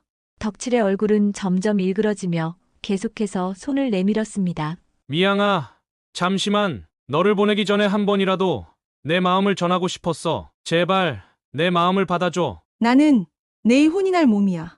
이제 와서 내 마음이 무슨 소용이 있겠니? 미양의 말에 덕칠은 고개를 떨구었지만 곧 애원하듯 말을 이었습니다. 그러니 오늘 밤 나와 함께 있어줘. 그래야 내가 조금이나마 미련 없이 널 보낼 수 있을 것 같아. 말 같지도 않은 소리 그만하고 얼른 나가. 안 그러면 옆방에 있는 끝순이를 부를 거야. 미양의 쌀쌀맞은 말에 덕칠은 다급히 미양의 입을 막았어요. 미양의 눈에는 두려움이 가득 차올랐습니다. 미양은 덕칠이 금방이라도 어떻게 할 것 같은 두려움에 강하게 몸부림치다 그만 그녀는 경대에 머리를 부딪히고 쓰러졌습니다. 바닥에는 피가 흥건히 번졌고 덕칠은 떨리는 손으로 얼굴을 감싸며 중얼거렸습니다. 미양아, 미양아 정신 차려봐. 왜 그래, 미양아. 이럴 생각은 아니었는데. 쓰러진 미양을 안아 올렸지만 이미 축 늘어진 미양의 몸이 차갑게 식어가고 있었습니다. 덕칠은 당황하여 허둥지둥 방에서 빠져나왔습니다. 그의 심장은 마치 폭발할 듯이 뛰었고 머릿속은 새하얘졌습니다. 내가 무슨 짓을 저지른 거지? 큰일 났네. 이 일을 어쩐담. 여기서 빨리 나가야 해. 덕칠은 발소리를 죽이며 미양의 집 마당을 가로질렀습니다. 달빛이 밝아 그의 그림자가 길게 늘어났지만 덕칠은 그것조차 두려워 몸을 움츠렸습니다. 담장에 다다르자 그는 숨을 고르고 담을 짚었습니다. 아무도 본 사람이 없겠지. 사람들이 보기 전에 여기서 빨리 도망쳐야 해. 그는 이를 악물고 담을 넘었습니다. 발이 땅에 닿자마자 숲속으로 몸을 숨기며 밤의 어둠 속으로 사라졌습니다. 이튿날 아침 미양인의 집은 혼례 준비로 정신이 없었지요. 집안 곳곳에 걸린 붉은 천과 종이 장식들, 신랑 측에서 보내온 패백들이 혼례의 시작을 알리고 있었답니다. 그러나 미양의 방에서 비명이 터져나왔습니다. 아씨가 큰일 났어요. 미양의 몸종 끝순이는 얼굴이 새하얗게 질린 채 방 밖으로 뛰쳐나왔습니다. 이내 사람들은 미양의 방으로 몰려들었고 그녀의 싸늘한 주검이 드러났습니다. 붉은 혼례복 옆으로 흘러내린 피가 선명하게 얼룩져 있었습니다. 미양이가 죽었다고? 어찌 이런 일이? 미양의 아버지 김대감은 비통함에 무릎을 꿇으며 통곡했습니다. 어머니는 그 자리에서 기절하고 말았지요. 급히 관아에 보고가 올라갔고 고을 현감이 사람을 보내어 사건을 조사했지만 범인은커녕 단서조차 찾을 수 없었습니다. 문 안팎은 깨끗했고 경대에 머리가 부딪힌 것으로 봐서 잘못하여 미끄러졌는지 타살인지도 모를 정도로 방 안에서는 범인을 특정할 만한 흔적은 보이지 않았습니다. 담을 넘어 들어왔을 법한 자가 있는지 수소문하라. 현감의 명에 따라 집안 하인들과 이웃들이 조사를 받았지만 아무도 수상한 인물을 보지 못했다고 대답했습니다. 결국 사건은 미궁에 빠지고 말았습니다. 혼례를 준비했던 집안은 하루아침에 초상을 치르게 되었고 사람들은 안타까움에 수군댔습니다. 어쩌다 이런 일이. 고을의 꽃이었던 미양 아씨가 이렇게 허망하게 떠나다니. 누가 아니래. 시집 간다고 좋아하던 모습이 눈앞에 선한데 이렇게 허망하게 떠나다니 정말 아까운 아가씨야. 그러나 미양의 죽음 뒤로 드리워진 어둠은 온 마을을 두려움에 휩싸이게 하였지요. 그녀의 집안은 초상을 치르고 난 뒤에도 평온을 되찾지 못했습니다. 매일 밤 이상한 소리가 들리기 시작했습니다. 방문을 두드리는 소리, 슬피 우는 여자아이의 목소리, 그리고 방 안을 맴도는 한숨 섞인 신음이 들려왔습니다. 누군가 죽은 아씨의 방에 들어갔다. 나가는 것이 틀림없소이다. 하인들은 속삭이며 두려움에 떨었습니다. 그러나 그 방에 들어가 확인하려는 이는 아무도 없었습니다. 그러던 어느 날 밤 미양의 방에서 희미한 불빛이 새어나왔습니다. 미양의 어머니는 그것을 보고 남편을 깨웠습니다. 여보, 저 빛 좀 보셔요. 죽은 미양이 방에서 웬 불빛이. 김대감은 횃불을 들고 하인들과 함께 방으로 달려갔습니다. 그러나 방 안은 조용하고 텅 비어 있었습니다. 그저 거울 앞에 놓인 미양의 비녀와 장신구가 정갈이 정리되어 있을 뿐이었습니다. 그 위에는 마치 누군가가 흘리고 간 것 같은 핏자국이 어렴풋이 남아 있었습니다. 이건 미양이다. 우리 미양이 돌아온 게 분명해? 미양의 어머니는 오열하며 혼절했고 김대감은 말없이 눈물을 흘렸습니다. 그날 이후 미양의 방에서는 더욱 이상한 일이 벌어졌습니다. 방 안에서 희미하게 들려오는 발소리와 속삭임, 그리고 문득 거울 속에 비치는 혼례복을 입은 미양의 그림자가 사람들을 얼어붙게 했습니다. 미양의 원우는 점점 더 뚜렷한 형태로 집안에 나타났습니다. 그녀는 마치 억울함을 호소하듯 혼례복을 입은 채 천천히 집안을 걸어다녔습니다. 집안 사람들은 그 모습을 보며 공포에 떨어야 했습니다. 그리하여 하인들도 하나둘씩 집을 떠나가게 되었고 김대감은 세경을 올려준다는 약속으로 하인들을 잡았지만 그나마 남아있는 하인들은 언제 떠날지 모르는 상태로 살아가고 있었지요. 한편 덕칠은 사건 이후에도 마을에 남아 있었습니다. 그는 아무 일도 없었다는 듯 평소처럼 생활했지만 마음속 깊은 곳에서는 미양에 대한 죄책감이 그를 짓누르고 있었지요. 낮에는 괜찮은 척했지만 밤이 되면 그 죄책감은 악몽처럼 찾아왔습니다. 어느 날부터인가 미양이 꿈속에 나타나기 시작했지요. 그녀는 홀레복을 입고 고운 미소를 띠며 덕치를 바라봤습니다. 그녀의 모습은 생전 그대로 아름다웠지만 어딘가 묘하게 낯설었습니다. 덕칠아, 내가 그렇게 좋았니? 이제 마음껏 너를 사랑해줄게. 이리 와. 덕칠은 꿈속에서 그녀의 부드러운 목소리에 이끌려 다가갔습니다. 미양은 그의 손을 잡으며 다정하게 웃었고 그 순간 덕칠의 마음속에 자리 잡았던 죄책감이 잠시나마 사라지는 듯한 기분이 들었습니다. 그러나 그녀의 손끝은 차갑고 그 미소 속에는 알 수 없는 슬픔과 광기가 서려 있었습니다. 덕칠은 꿈에서 깨어나면 식은땀에 흠뻑 젖은 채 숨을 헐떡였습니다. 꿈은 매일 반복되었습니다. 매번 미양은 홀레복을 입고 나타나 덕칠을 유혹했지요. 그녀는 마치 살아있는 듯 따뜻한 말로 덕칠을 안심시키며 사랑을 속삭였지만 덕칠은 점점 그녀의 손길 속에서 무언가 이상한 기운을 느끼기 시작했습니다. 덕칠아, 너도 날 사랑했잖아. 이제 우리 뜨거운 사랑을 할 수 있어. 그녀의 말에 덕칠은 이끌리듯 그녀에게 다가가 그녀와의 뜨거운 사랑을 나누었지만 그 황홀감을 느끼고 꿈에서 깨어날 때마다 몸은 점점 더 지쳐가고 있었다는 것을 깨달았습니다. 덕칠은 혼란 속에서 스스로에게 물었습니다. 이건 단순한 꿈이 아닐 거야. 미양이가 나를 원망하는 걸까? 아니면 미양이 원혼이 날 사랑하고 싶은 걸까? 덕칠아. 미양은 부드럽게 손을 내밀며 그를 불렀습니다. 덕칠은 그녀의 목소리에 홀린 듯 다가갔습니다. 미양아, 내가 미안해. 정말 잘못했어. 꿈속에서도 덕칠은 자신의 잘못을 인정하며 미양에게 사과했습니다. 그러나 그녀는 천천히 그의 품에 안기며 따뜻하게 웃었습니다. 괜찮아, 덕칠아. 난 다 용서했어. 이렇게 내 곁에 있어주면 돼. 그러니 나를 꼭 안아줘. 우리 또 사랑을 나누어야 하지 않겠니? 그녀는 그의 얼굴을 부드럽게 쓸어내리며 입술을 맞추었습니다. 덕칠은 전신이 녹아내리는 듯한 황홀함에 빠졌습니다. 그녀의 손길은 따스하면서도 어딘가 차가운 기운이 느껴졌지만 거부할 수 없는 힘에 이끌려 그녀를 밀쳐낼 수 없었습니다. 그녀의 입맞춤이 이어질수록 그는 숨이 막히는 듯한 답답함을 느꼈습니다. 미양아, 가슴이 답답해. 너를 아는 마음은 황홀한데 몸은 점점 무거워지고 숨이 막혀. 왜 이러는 거지? 덕칠은 힘겹게 물었지만 미양은 대답 대신 더욱 강렬하게 그를 안았습니다. 걱정하지 마라. 우린 영원히 함께일 테니까. 내가 원했던 사랑을 이제 느껴봐. 더 깊이, 더 강렬하게. 미양의 목소리는 점점 낮아지며 기이한 음조로 변했습니다. 덕칠은 그녀를 밀쳐내려 했지만 그녀의 손길은 마치 쇠사슬처럼 그를 붙잡고 놓아주지 않았습니다. 그 순간 덕칠은 자신의 몸에서 무언가 빠져나가는 것을 느꼈습니다. 그의 기운, 생명, 그리고 영혼까지 빨려 들어가는 듯 했습니다. 다음 날 덕칠은 비몽사몽인 상태로 깨어났습니다. 그의 얼굴은 창백했고 피부는 말라붙은 듯 주름졌으며 눈밑은 검게 가라앉아 있었습니다.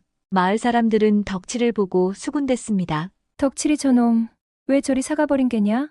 혹시 죽을 병에 걸린 거 아니냐? 그러나 덕칠은 자신이 병이 아닌 미양에게 사로잡혔음을 알고 있었습니다. 매일 밤 그녀가 찾아왔고 그녀와 사랑을 나눌수록 그의 몸은 조금씩 더 쇠약해졌습니다. 덕칠은 더는 견딜 수 없어 미양이 묻혀있는 산소를 찾아갔습니다. 미양아, 이제 그만해. 제발 내 영혼을 놓아줘. 그는 그녀의 묘 앞에서 흐느끼며 애원했습니다. 그때 먹구름이 하늘을 뒤덮으며 세상이 검게 물들었습니다. 묘 주위에 떠도는 구름 같은 그림자 속에서 미양의 목소리가 울려 퍼졌습니다. 내가 원했던 사랑을 해주는데 왜 멈추라는 거야? 내가 그토록 원했던 나와의 사랑이잖아? 미양의 그림자는 덕칠을 휘감았습니다. 그녀의 원혼은 그의 마지막 남은 생명력까지 빨아들이려는 듯 그의 몸을 휘감으며 그를 가두었지요. 덕칠은 비명을 지르며 땅에 엎드렸습니다. 안 돼, 안 돼. 제발 내게 이러지 말아줘. 그러나 그의 몸은 점점 힘을 잃고 차갑게 식어갔습니다.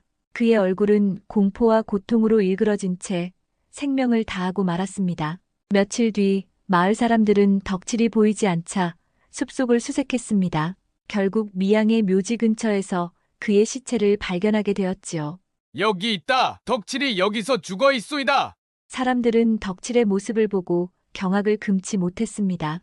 그의 몸은 뼈만 남을 정도로 말라붙어 있었고 얼굴은 두 눈이 튀어나올 정도로 크게 벌어져 있었습니다. 그의 손은 묘비를 움켜쥔 채로 굳어 있었지요. 이건 귀신의 짓이 분명하오. 사람들은 두려움에 떨며 도망치듯 묘지를 떠났습니다. 그날 이후로 마을 사람들은 미양의 묘지 근처는 물론 그녀의 집에도 가까이 가지 않았지요. 미양의 원혼과 덕칠의 죽음은 마을 전체에 공포가 되었습니다. 그러나 공포는 거기서 끝나지 않았습니다. 덕칠의 죽음 이후 마을에서는 이상한 일이 벌어지기 시작했습니다. 혼례를 앞둔 총각들이 이유 없이 시름시름 앓다가 혼례도 치르지 못하고 죽게 되었지요. 사람들은 점점 더 공포에 사로잡혔고 마을 전체가 음산한 기운에 휩싸였습니다. 미양 아씨, 원혼이 남아 복수하고 있는 게 아니겠소. 첫 번째 희생자는 대장간의 아들 강복이었습니다. 그는 며칠 뒤 혼례를 올리기로 되어 있었고 설레는 마음으로 깊은 잠이 들었습니다. 그러나 그날 밤 그의 꿈속에서 기묘한 일이 벌어졌습니다. 달빛이 가득한 들판, 그곳에 혼례복을 입은 미양이 서 있었습니다.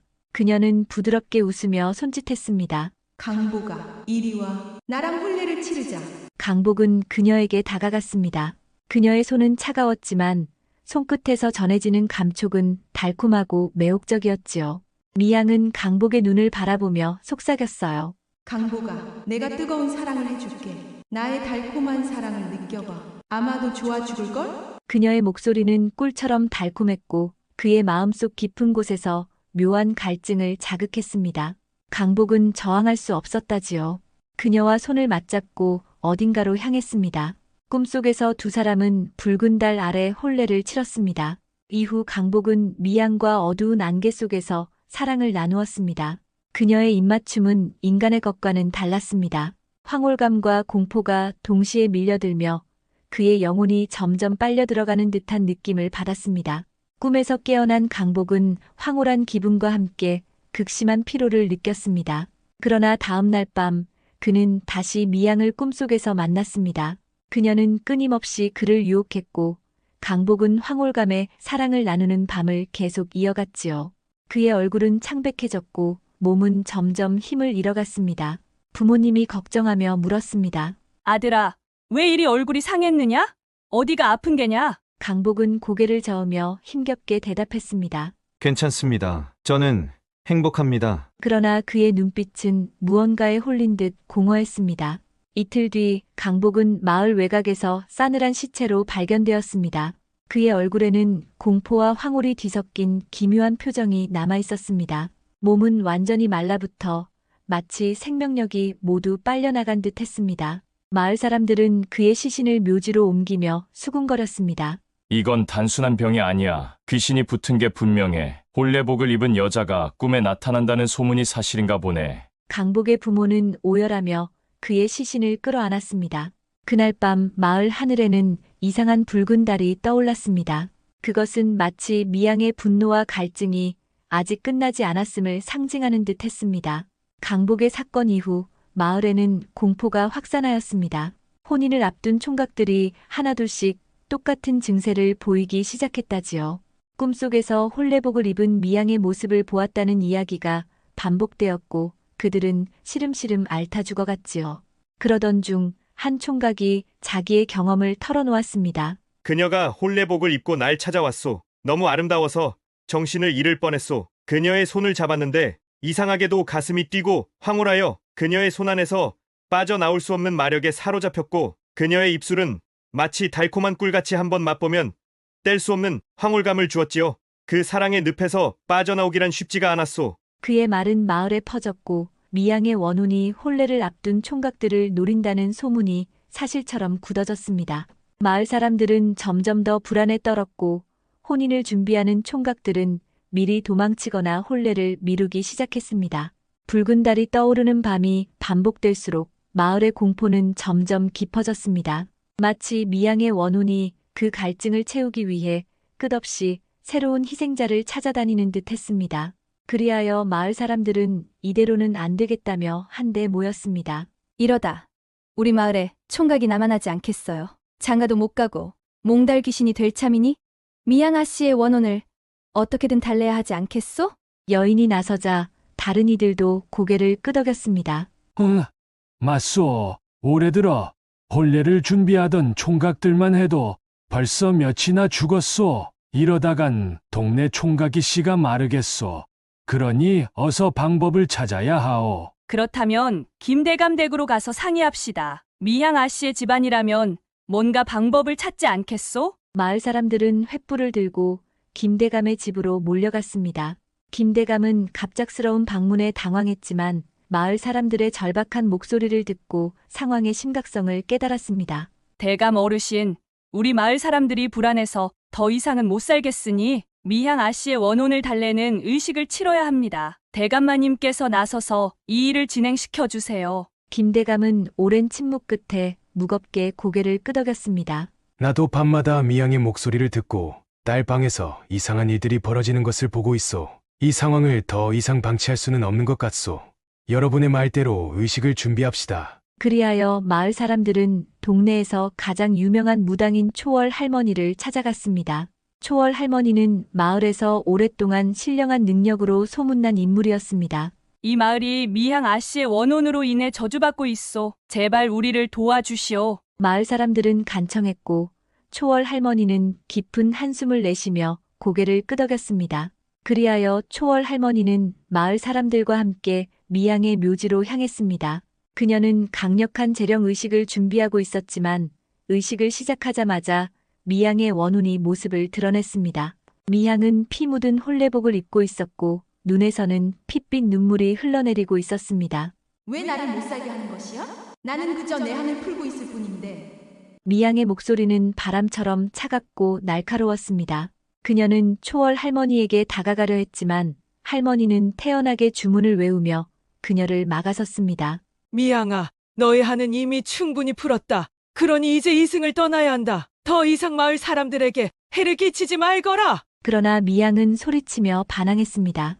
내 억울함은 아직 끝나지 않았어. 이 마을 모든 남자를 내 남자로 만들 거야. 초월 할머니는 미양의 원혼이 단순히 달랠 수 없는 강력한 분노와 한을 품고 있음을 알았습니다. 그녀는 마을 사람들에게 엄중히 말했어요. 미양의 원혼을 달래려면 그녀가 죽기 전에 원했던 것을 이루어주거나 홀령을 강제로 봉인해야 합니다. 그러나 봉인은 쉽지 않을 것입니다. 그녀의 분노는 이 마을 전체를 삼킬 정도로 강하니 누군가의 희생이 필요합니다. 마을 사람들은 초월 할머니의 말을 듣고 두려움과 갈등에 빠졌습니다. 그러던 중 김대감의 막내딸 수양이 나섰습니다. 제가 미양 언니와 가장 친했으니 제가 언니의 영혼을 달래보겠습니다. 언니는 혼례에 대한 한이 깊을 것 같아요. 혼인한다고 엄청 좋아했거든요. 초월 할머니는 수양의 말을 듣고 고개를 끄덕이며 그녀에게 경고했습니다. 너의 혼이 무사하지 않을 수도 있다. 그래도 괜찮겠느냐? 수양은 굳은 결심으로 대답했습니다. 이대로 두면 마을은 끝없이 저주받을 겁니다. 제가 해야 해요. 김대감은 얼굴이 창백해지며 부들부들 떨리는 목소리로 외쳤습니다. 안 된다. 수양아, 널 그렇게 위험한 일에 보내지 못한다. 그러나 수양은 굳은 결심으로 아버지의 손을 꼭 잡았습니다. 아버지, 지금이 아니면 마을은 계속 저주받을 거예요. 저라도 나서서 이 저주를 막아야 해요. 김대감은 다시 입을 열려다 초월 할머니의 말에 멈춰섰습니다. 대감, 수양 아가씨의 마음이 진심이라면 막지 않으시는 게 좋을지도 모릅니다. 계속해서 마을이 쑥대밭이 될 때까지 두고 볼 수는 없고 누군가는 희생이 필요합니다. 하지만 이 의식에서 위험의 차이는 누구도 장담할 수 없으니 수양 아씨의 굳은 마음이 잘 견딘다면 무사히 잘 끝날 수도 있으니 수양 아씨 의지에 맡겨보심이 좋을 듯합니다. 그 말을 들은 김대감은 자리에 주저앉아 두 손으로 얼굴을 감싸 안았습니다. 이미 두 딸 중 하나를 잃은 그에게 수양마저 잃을 수 있다는 두려움이 마음을 짓눌렀습니다. 그러나 마을을 구하겠다는 딸의 강한 의지를 꺾을 수 없음을 알았기에 그는 괴로운 침묵 속에서 고개를 떨구었습니다. 그날 밤 초월 할머니와 수양은 미양의 묘지에서 의식을 시작했습니다. 수양은 미양의 혼례복을 입고 묘비 앞에 앉아 조용히 말했습니다. 언니, 저 수양이에요. 언니가 얼마나 억울했는지 알 것 같아요. 하지만 이제 그 마음을 편안하게 할 수 있도록 내가 도와줄 테니 언니, 우리 함께해요. 그 순간 미양의 원혼이 다시 나타났습니다. 그녀는 수양을 내려다보며 차갑게 웃었습니다. 수양아, 너마저 나를 막으려 하는 것이냐? 이 마을은 나를 죽인 죄를 지었다. 나는 이 한을 풀어야 한다. 수양은 담담히 그녀를 바라보며 대답했습니다. 언니, 언니의 분노는 이해하지만 이젠 멈춰야 해요. 언니가 정말로 원했던 건 이런 복수가 아니었잖아요. 미양은 잠시 침묵하며 수양의 말을 곱씹는 듯 보였습니다. 그러나 곧 그녀의 얼굴은 다시 분노로 물들었습니다.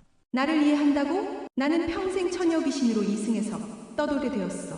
그 원한을 어떻게 이해해? 절대로 이해하지 못할 거야. 수양은 두려움 속에서도 그녀에게 다가섰습니다. 언니가 억울하게 죽었고, 그래서 내 죽음으로 언니와 함께 저승으로 편안하게 갈 수 있도록 하는 거예요. 초월 할머니의 의식으로 우리 함께 저승으로 편안하게 들어가요. 미양의 원혼은 흔들리는 듯 했지만 여전히 쉽게 물러서지 않았습니다. 수양은 마지막 결심을 담아 초월 할머니를 돌아보았습니다. 저를 언니의 홀령 속으로 들어갈 수 있도록 도와주세요. 언니와 함께 이승을 떠날 수 있도록 할게요. 수양은 눈물을 흘리며 미양의 원혼에게 다가갔습니다. 언니가 정말 원하는 건 복수가 아니잖아요. 언니는 혼례를 올리고 행복해지고 싶었던 거 아니에요? 제가 언니를 대신해 혼례를 치러줄게요. 그러니 이제 나와 함께 이승을 떠나세요. 초월 할머니는 미양의 원혼을 달래기 위해 특별한 의식을 준비했습니다. 수양은 제물로 바쳐진 신부가 되었고 초월 할머니는 혼례를 위한 주문을 외우며 의식을 시작했습니다. 천지신명께 비나이다. 미양의 원혼이 분노와 슬픔으로 떠나지 않는 영혼을 위로하고 저승으로 편히 갈 수 있도록 천지신명께 비옵니다. 이제 이 혼례를 통해 이양의 한을 풀고 이승에서의 집착을 놓아주소서. 천지신명이시여. 미양의 원혼은 피 묻은 혼례복을 입은 채 수양과 마주했습니다. 그녀의 눈에서는 핏빛 눈물이 흘렀지만 그 안에는 분노와 슬픔이 뒤섞여 있었습니다. 수양은 두려움을 감추며 떨리는 목소리로 말했습니다. 언니, 이제 저를 통해 행복을 찾고 떠나세요. 더 이상 이승에 슬프게 남아있지 말아요. 의식이 점점 무르익어가면서 미양의 원혼은 서서히 흐릿해지기 시작했습니다. 그러나 그녀는 마지막으로 수양을 바라보며 속삭였습니다. 수양아, 너의 희생 덕분에 내가 떠날 수 있게 되었구나. 하지만 너의 혼이 나와 함께해야 한다. 수양은 미소를 지으며 대답했습니다. 언니가 행복해질 수 있다면 저는 괜찮아요. 그 순간 미양의 원혼은 수양의 손을 잡고 따스한 빛 속으로 사라졌습니다. 그와 동시에 수양은 조용히 땅에 쓰러졌습니다. 그녀는 마지막까지 고요한 미소를 띠고 있었답니다. 그리하여 미양의 원혼이 수양의 희생으로 떠나게 되었고 마을에는 다시 평화가 찾아왔어요. 혼례를 앞둔 총각들이 앓던 병도 사라졌고 사람들은 일상으로 돌아갔습니다. 하지만 수양의 희생은 마을 사람들의 마음에 깊은 안타까움을 남겼지요. 김대감은 딸의 죽음을 애도하며 묘비를 세웠습니다.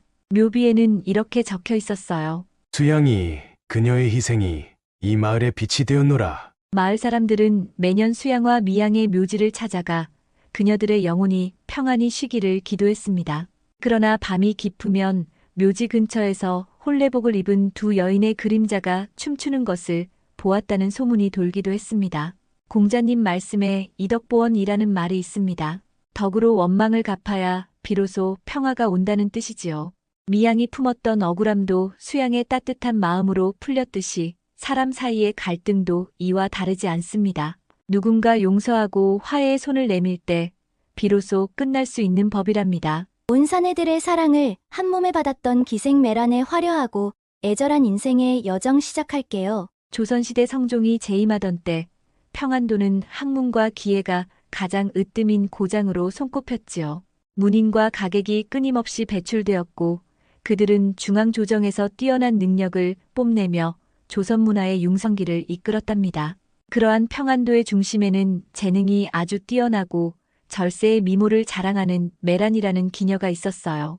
메란은 단순히 아름다운 외모만으로 유명한 것이 아니라 노래와 춤, 악기 연주는 물론이고 역사와 고전에도 능통한 여인이었어요. 메란을 한번 본 사람들은 그녀의 재능에 모두 감탄하여 그녀를 가리켜 기녀의 보배라 칭송하였답니다. 메란이 처음 기방에 들어왔을 때의 나이는 고작 15살이었습니다. 어린 나이에 부모를 잃고 홀로 남게 된 그녀는 한 노파의 손에 이끌려 기방에 발을 들이게 되었지요. 이 애가 새로 들어온 아이인가? 춤과 노래, 악기 연주 등을 가르치며 기방을 총괄하던 방주는 메란을 위아래로 훑어보며 말했어요.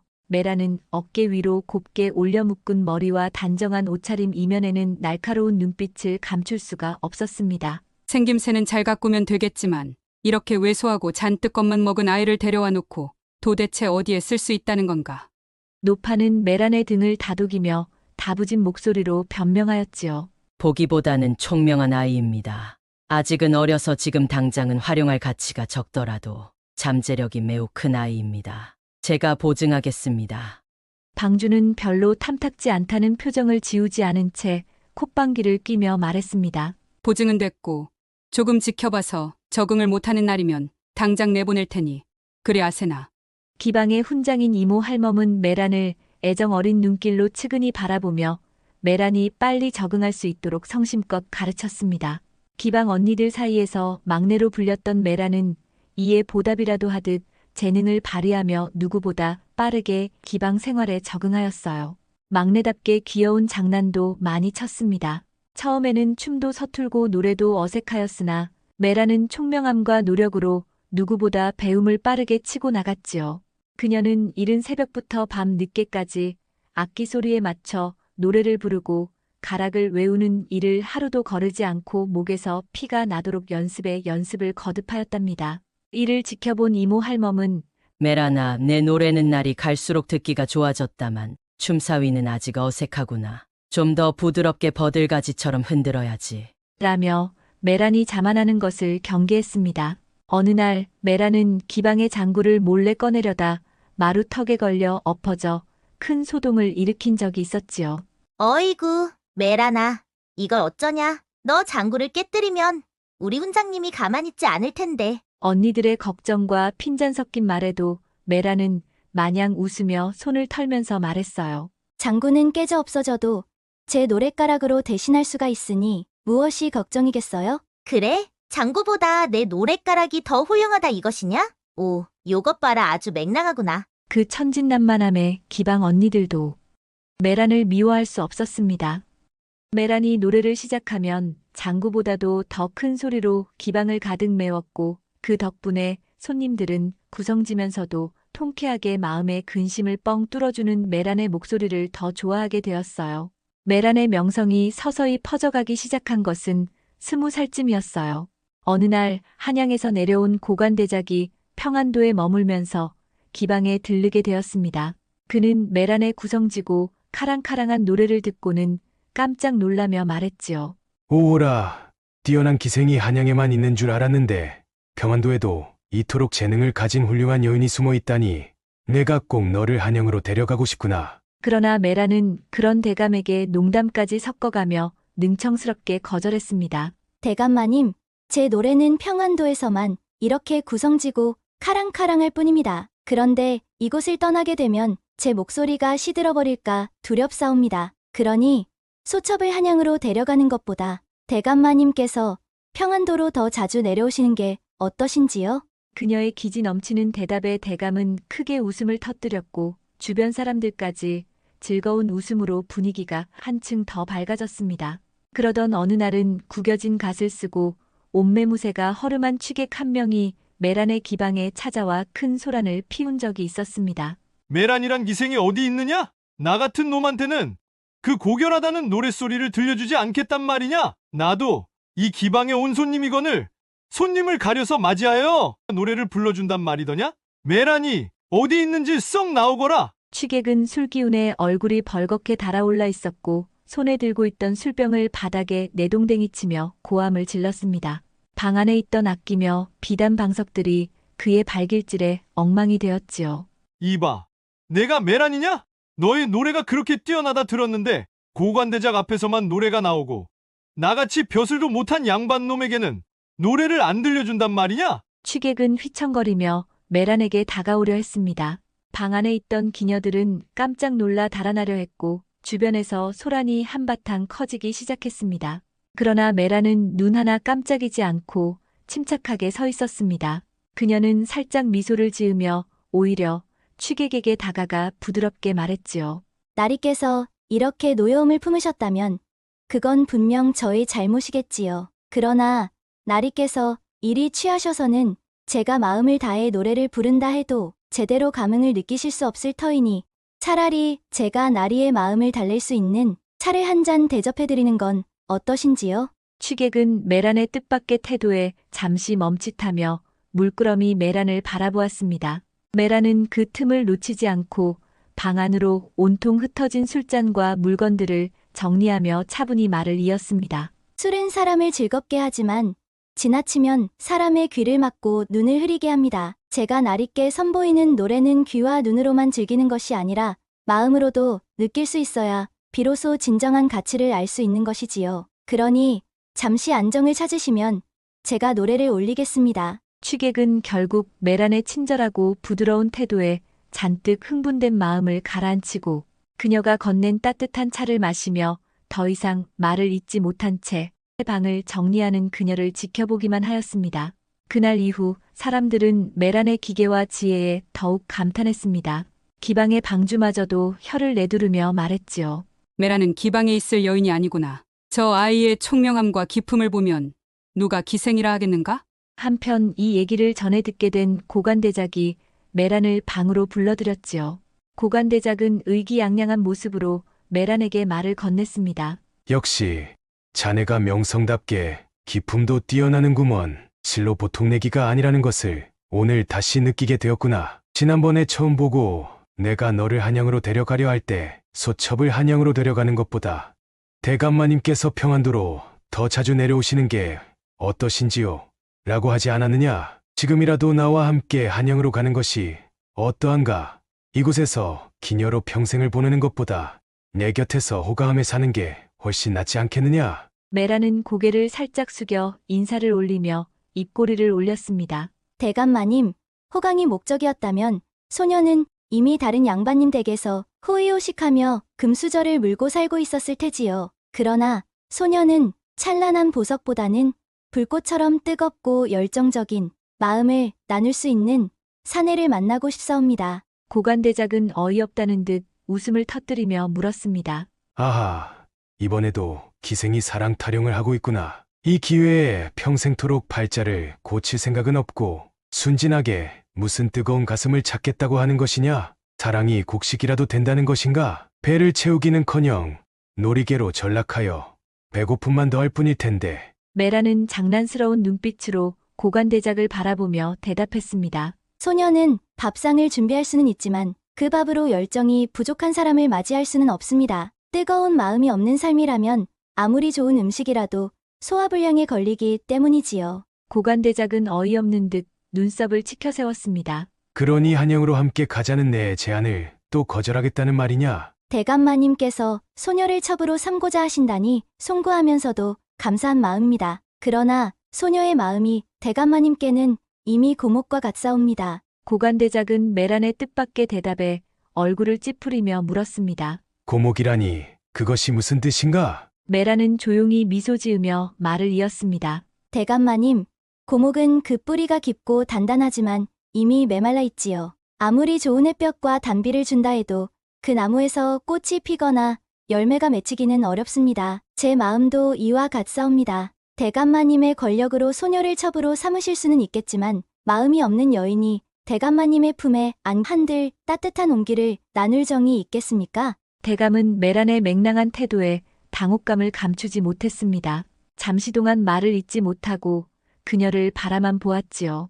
그럼 평생을 사내들의 놀이개로 그렇게 살겠단 말이냐? 한양으로는 절대 가지 않겠다는 뜻이겠다. 그렇사옵니다.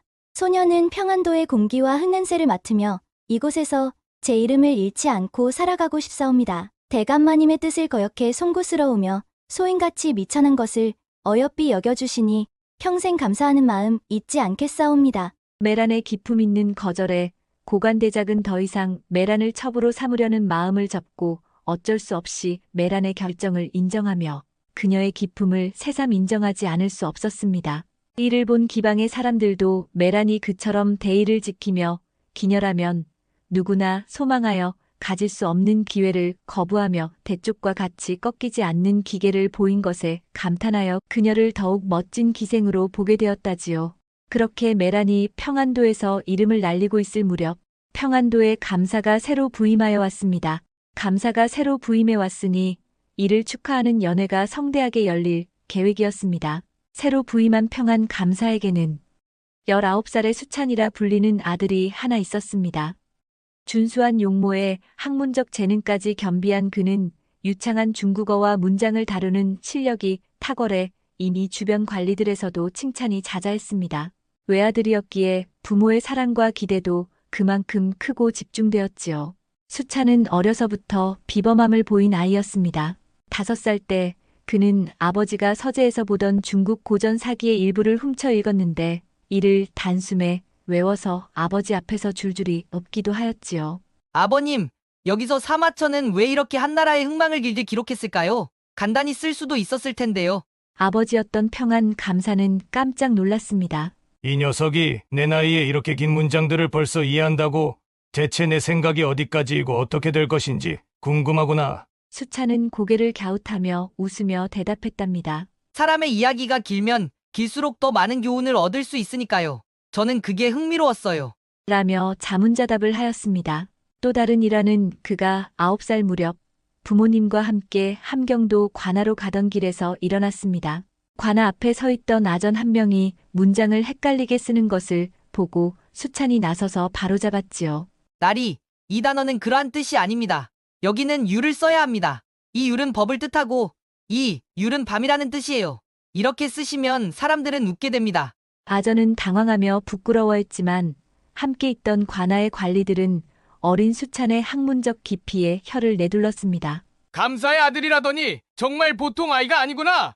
수찬은 늘 고전과 세상의 이치에 관심을 두었고 그의 학문적 기량은 나이가 들수록 더욱 두드러졌습니다.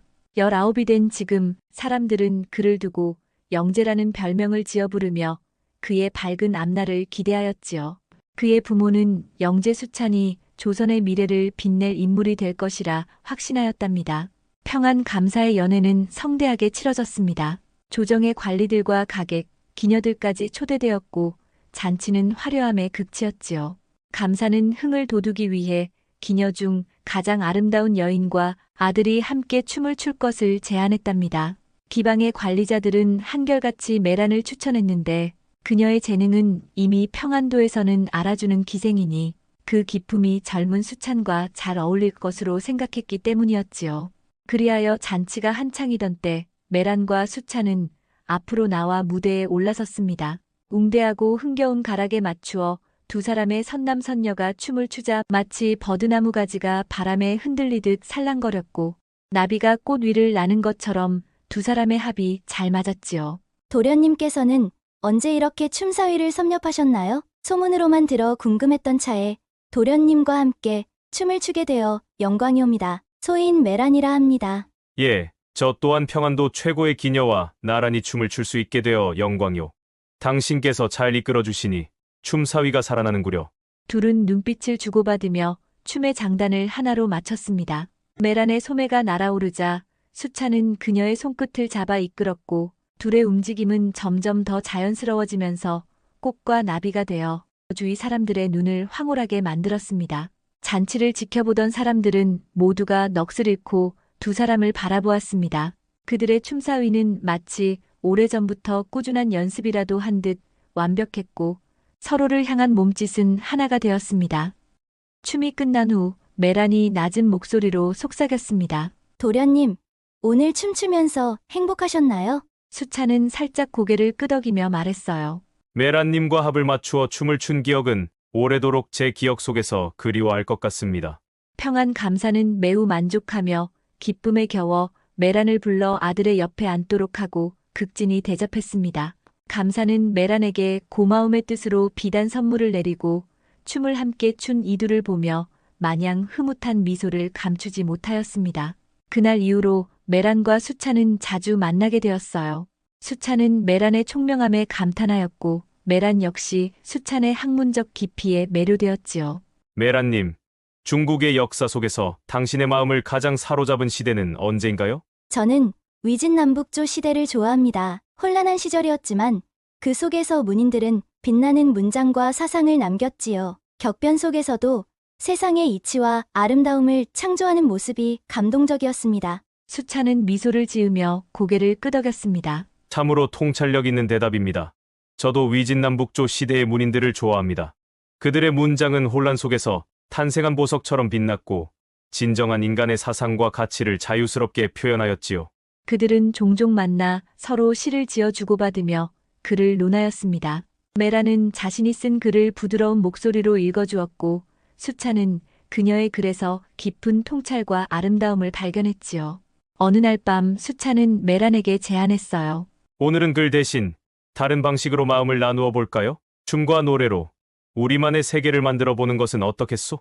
메라는 수찬의 제안에 웃으며 고개를 끄덕였습니다. 수찬 도령님, 춤과 노래라니 참으로 흥미롭군요. 그럼 제가 먼저 춤으로 마음을 표현해 보겠습니다. 메라는 아름다운 손짓과 우아한 몸짓으로 춤을 추기 시작했어요. 그녀의 춤사위는 마치 시처럼 섬세하고 아름다웠습니다. 수찬은 그렇게 화려한 메란의 춤에 넋을 잃고 바라보다가 그녀의 동작에 맞추어 노래를 읊기 시작했어요. 달빛 아래 춤추는 아름다운 꽃, 바람결에 흩어지는 향기로구나. 그들은 그렇게 춤과 노래로써 서로의 마음을 주고받았지요. 많은 것이 척척 잘 맞았던 두 사람은 그렇게 밤이 새는 줄 모르게 주고받던 시와 노래의 끝에 그만 야리꼬리한 서로의 눈빛을 보게 되었고 자연스럽게 입술이 포개지면서 뜨겁게 몸과 마음이 스며들었지요. 그날 밤 뜨거운 사랑을 나눈 두 사람은 서로를 깊이 이해하게 되었고 눈빛만으로도 서로의 갈망을 알게 되었답니다. 하지만 둘의 사랑을 가장 염려한 사람은 다름 아닌 수찬의 어머니 평안 감사 부인이었지요. 어느 날 부인은 아들의 행동을 몰래 지켜보다가 메란과 깊은 사랑을 나누는 걸 알게 되어 크게 노여워했습니다. 내 아들이 어찌 천한 기생과 어울릴 수 있단 말인가? 나라의 큰 일을 할 아이인데 기생 따위가 그 길을 막을 셈인가? 가문의 체면은 생각지도 않는단 말인가? 평안 감사 부인은 메란을 불러 호되게 꾸지람했습니다.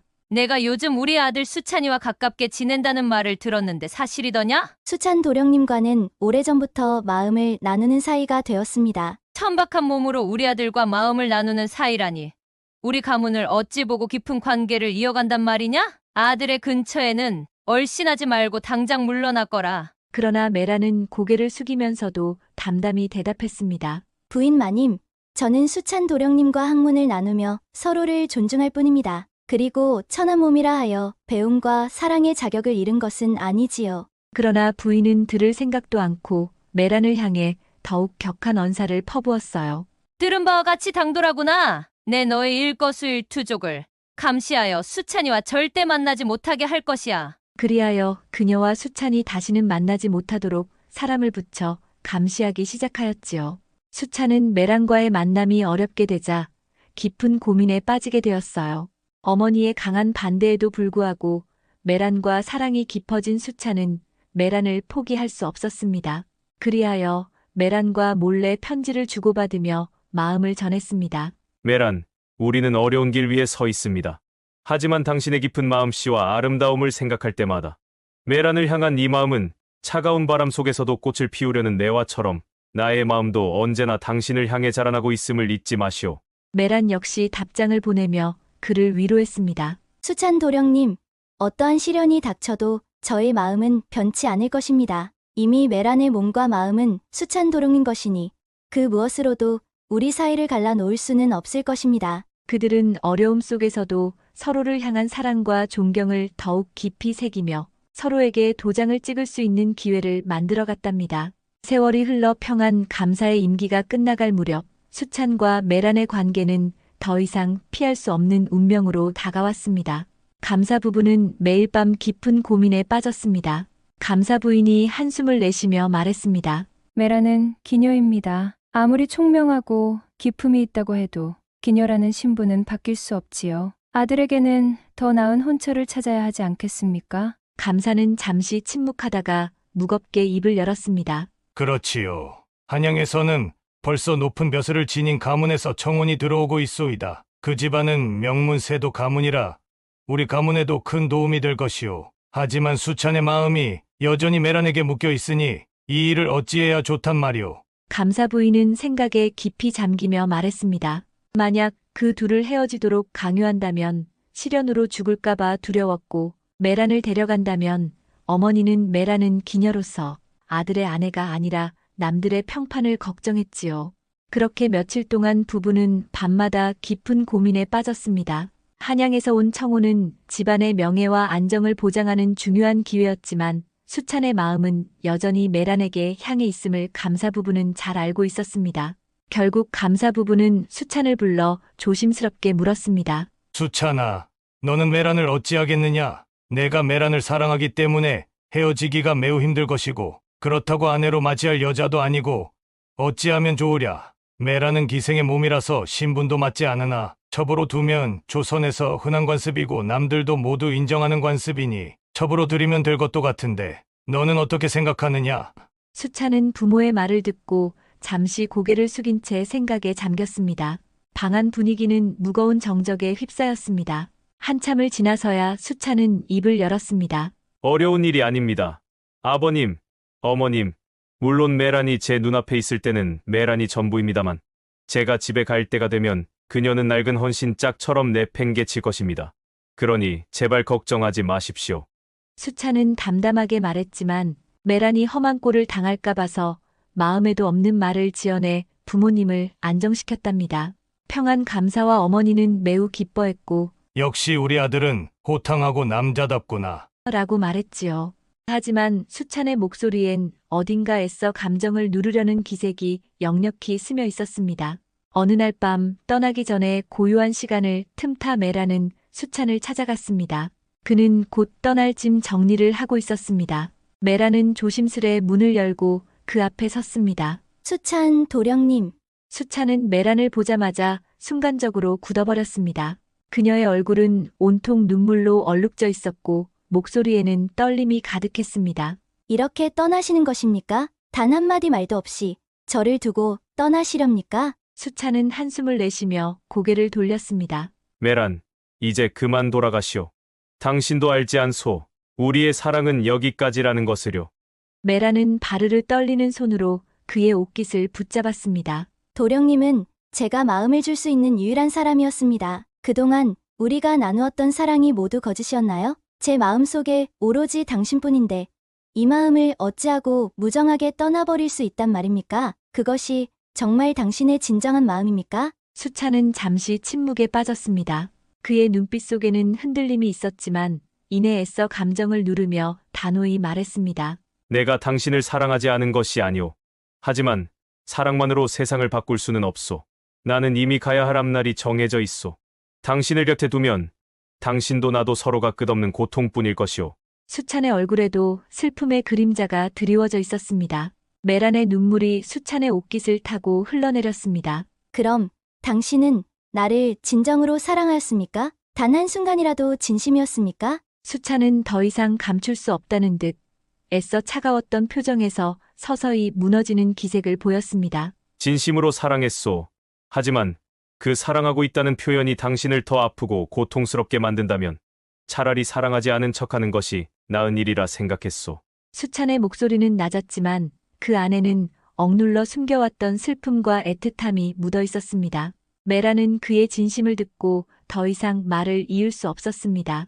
그녀는 조용히 그의 옷깃을 놓으며 뒷걸음쳤습니다. 수찬 도령님, 가세요. 당신은 떠나시더라도 제 마음은 언제나 당신 곁에 둘 터이니 부디 행복하세요. 메라는 돌아서서 나가며 더 이상 참을 수 없는 울음을 터뜨렸습니다. 수찬의 모습은 이별의 그림자가 되어 메란에게서 점점 멀어져만 갔습니다. 평안 감사가 떠나는 날, 고을에는 떠나는 행렬을 보기 위해 수많은 사람들이 모여들었습니다. 북소리와 나팔소리가 울려 퍼지고 행렬은 화려했지만 그 속에는 평안 감사를 보내는 이별의 정취도 가득했습니다. 언덕 위 먼발치에서 이 광경을 지켜보던 메라는 그저 수찬의 뒷모습만 뚫어지게 바라보고 있었습니다. 그녀의 옷깃은 낙엽과 함께 가을 찬바람에 휘날리고 있었고 그녀의 눈물은 눈이 퉁퉁 부어오르도록 흘러내렸고 평안 감사를 보내는 이별의 정취보다 수찬을 보내야만 하는 메란의 애끓는 정취가 더욱 깊게 허공을 가르고 있었습니다. 수찬은 부모님을 따라 행렬의 맨 앞에 서 있었고 군중의 환호와 인사에도 그저 담담한 표정만 짓고 있었습니다. 그는 냉정하게 앞만 응시하였고 단 한 번도 뒤를 돌아보지 않았습니다. 끝내 돌아보지도 않고 가고 있구나. 그래도 우리의 추억은 간직하고 갈 거야. 메라는 애써 흐느낌을 삼키며 가슴속 깊이 묻어둔 말을 되뇌었습니다. 이게 우리의 마지막이겠지요. 당신을 사랑한 것은 저에게는 기쁨이자 고통이 되었군요. 수찬 도령님, 당신은 저를 잊어도 저는 당신을 영영 잊지 않을 것입니다. 그리하여 세월이 흘러도 메란의 애절한 사랑은 평안도 고을의 사람들에게 잊히지 않았습니다. 수찬이 떠나고 시간이 흐를수록 메란의 춤은 어느새 날개를 잃은 새처럼 무기력했고 그녀의 노래는 가슴을 울리는 슬픔의 메아리가 되었습니다. 한때 평안도의 모든 이들이 칭송했던 그녀의 춤과 소리는 이제 한숨이 되어 무겁게 구성지고 애절함만 더할 뿐이었습니다. 메란의 노래에는 애절함이 묻어 있어. 마치 누구를 향해 절규하는 것 같지 않은가? 어떤 이들은 그녀의 눈빛에서 흘러나오는 슬픔을 아파했고 어떤 이들은 그녀의 미소 뒤에 숨겨진 애절함을 보며 함께 울었습니다. 그러나 메란은 사람들 앞에서는 끝내 아무런 표정도 하지 않았습니다. 무대 뒤편 아무도 보지 않는 곳에서 메란은 가만히 혼잣말하곤 했습니다. 왜 그날 나를 데려가지 않았나요? 수찬 도령님. 그녀는 밤마다 달을 바라보며 수찬을 그리워했습니다.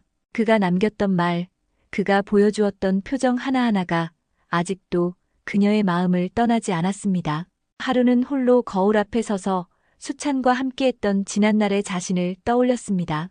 그 시절의 메라는 밝고 아름다웠고 춤은 꽃잎처럼 피어났으며 노래는 꾀꼬리처럼 맑았습니다. 하지만 수찬이 떠난 이후 그녀의 마음은 무너져 내렸고 그 균열은 결코 다시 메워지지 않았습니다. 수찬을 향한 그리움에 그녀의 얼굴은 온통 눈물로 목소리는 온통 흐느낌으로 번져나갔습니다. 당신은 제게 진실한 사랑을 주었으면서도 왜 그토록 잔인하게 거두어 가신 겁니까? 저는 그저 잠시 스쳐가는 사람이었습니까? 밤마다 그녀는 수찬을 원망하며 그리워하며 가슴을 치며 눈물을 흘렸습니다.